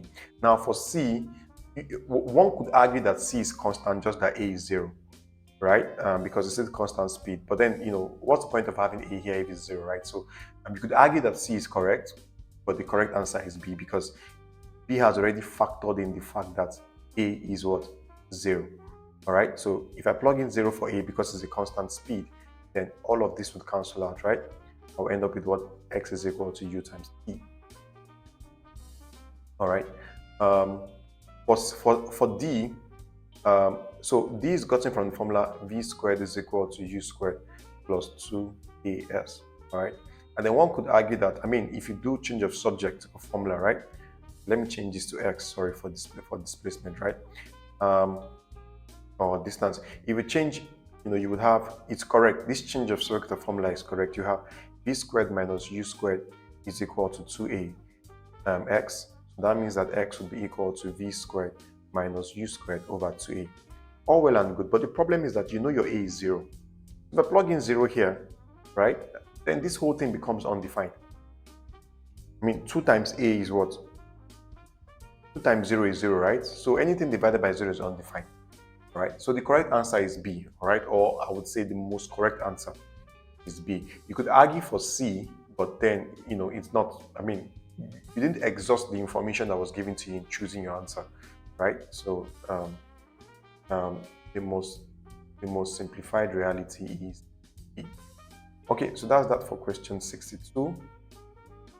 63 says, which of the following represents a velocity time graph of the motion of a stone projected vertically upwards and allowed to return to the point of projection? So let's discuss what will happen to the velocity of this thing, right? So you would agree with me that if you do free fall, right? You throw an object up. You would give it an initial velocity. Maybe U is equal to something, right? So let's say U is equal to 100, all right, meters per second. But then gravity is acting downwards because gravity is negative, right? So gravity is against. So what happens is that, your velocity will be reducing every second, right? Your velocity will be reducing and reducing and reducing and reducing. And then when you get to the maximum height, your G would have exhausted all the initial velocity. Your velocity now becomes what? 0. Is that fine? Then it begins the return journey, with negative velocity. All right, begins the return journey with negative velocity. So, so let's say by here it had become okay. So here it was maybe now 10, maybe 30, maybe 60, maybe 80, right? So let's describe the return journey. The return journey would be the exact same thing, just that now you have negative velocity. So you're going to have what? You're going to have negative 10 meters per second here, because it's starting the return journey back, right? Then by the time as it's coming down, negative 30 meters per second, right? Everything that happens as it's going up happens coming down. It's symmetrical, but it's just that you have negative, all right? Negative 60 meters per second, negative 80 meters per second, and negative 100 meters per second.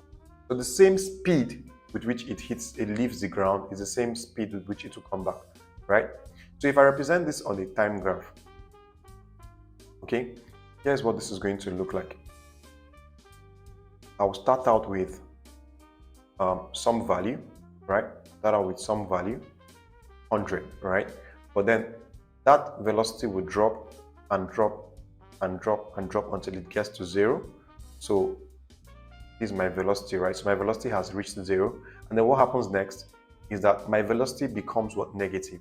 So to continue in the same pathway, all right, until it becomes. So what's going to happen is that this guy here, if it started at positive 100, like I said, would end up at what?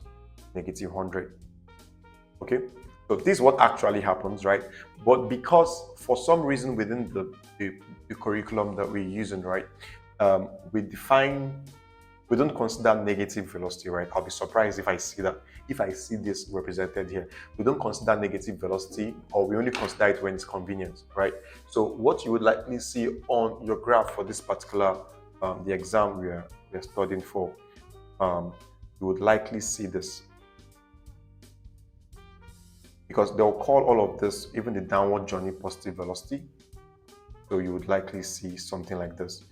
Okay, it hits rock bottom, right? So this is where it hits the maximum height where velocity is 0, and then you would now see it increasing velocity again, all right? And that's because they assume the return journey has positive velocity.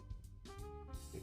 So either one we see will be fine, but I'm more convinced that we'll see what we have on the right as an answer, right? Yeah, I was right. So the answer is D. The answer is D. Okay. All right, so that's that for that. That's question. That was question 63. Let's take on question 64. Which of the following statements about distance and displacement is not correct? All right, is not correct. Okay, so what is not correct is option C, is that distance is what? A vector quantity. Nope. Right? Nope. It's wrong. Distance is a scalar. Because when we define distance, we don't add direction, right? Let's look at the other statement.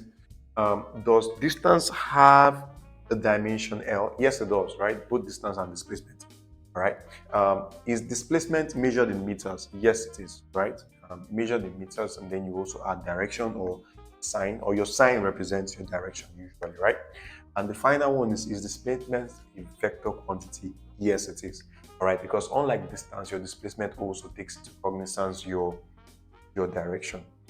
All right, that's question 64. Question 65 says, which of the following BT graphs does not represent an accelerated motion? All right, does not represent an accelerated motion. So I will take option A. All right, because you can see this shows constant velocity. All right. Option A shows that your velocity is moving, your velocity is constant, right? So that's option A, right? B shows constant acceleration. B shows constant acceleration, right? So this is what you would find in most of the BT graphs we're used to. But C and D, all right? C and D shows varying acceleration. And again, why can I say that? Well, you can see your velocity is changing, but it's not changing at a constant rate, right? It's off, right? So these two represent or are showing you what drag looks like. So what is drag? Drag is a state of increasing acceleration or changing acceleration, right? Or that drag. All right, that's A. For that, no acceleration means constant velocity, which is A. But 6. Which of the following graphs shows the motion of a body with uniform retardation? That will be option D. All right, uniform retardation, that's negative acceleration, right? That's option B. Option D rather, right? You can see that the velocity, the line for the velocity is coming down, showing you that your velocity is reducing. But not only is it coming down, it's coming down as a straight line, showing you that the rate of decline is what? It's constant, right? The rate of decline is constant. So the answer for 66 is D. For 67, which of the illustrated graphs below represents a body moving with uniform retardation? This is a VT graph, all right? Retardation is negative acceleration. And if it's going to be uniform, that means it's going to be a straight line, all right? So we expect to see something like this. Something like this, right? This is your velocity and this is your time. And then we'd expect to see something that is down this way, right? Showing you that is a retardation and it's uniform, all right? So let's look at the options. Correct option is option B, right? You can see it sloping downwards, right? You can see it sloping downwards. That means that the rate of change is negative, okay? And at a constant rate, I must add, all right? Because I said uniform retardation. That's option, no, option C rather, sorry. So these images are a bit tricky, right? It's option C, yes. 68, I believe this is the final question on this. It says, which of the VT graphs, velocity time graphs below, correctly describes the motion of a body pulled by a force that is equal to the frictional force acting on it? Okay, so what you would have when that happens is that, let's say for instance, I'm pulling at 100 meters, 100 newtons, right? That's my force. And then there's also a frictional force of 100 newtons also. That means that the net force is 0. All right. And Newton's first law states that if net force is 0, what happens to your acceleration? The acceleration is 0. Newton's first law states that there will only be an acceleration when there's an imbalance with the forces. So for instance, let's say the maximum friction is 100 newtons that the system can provide, and I pull with maybe 101 newton, right? The moment I pull with anything that is greater than the frictional force, it will begin to move, all right? You will have some acceleration. So anyway, the long and short is that if it's a body that is being pulled by a force that is equal to the frictional force acting on it, then that means that your acceleration is 0. We'll look for the velocity time graph that has acceleration of 0, and that's option A, right? So you will just continue at constant speed, all right? So I believe that, yes, so that defines the end of this. Well done, guys. So proud of you. And good luck as you prepare for your examination.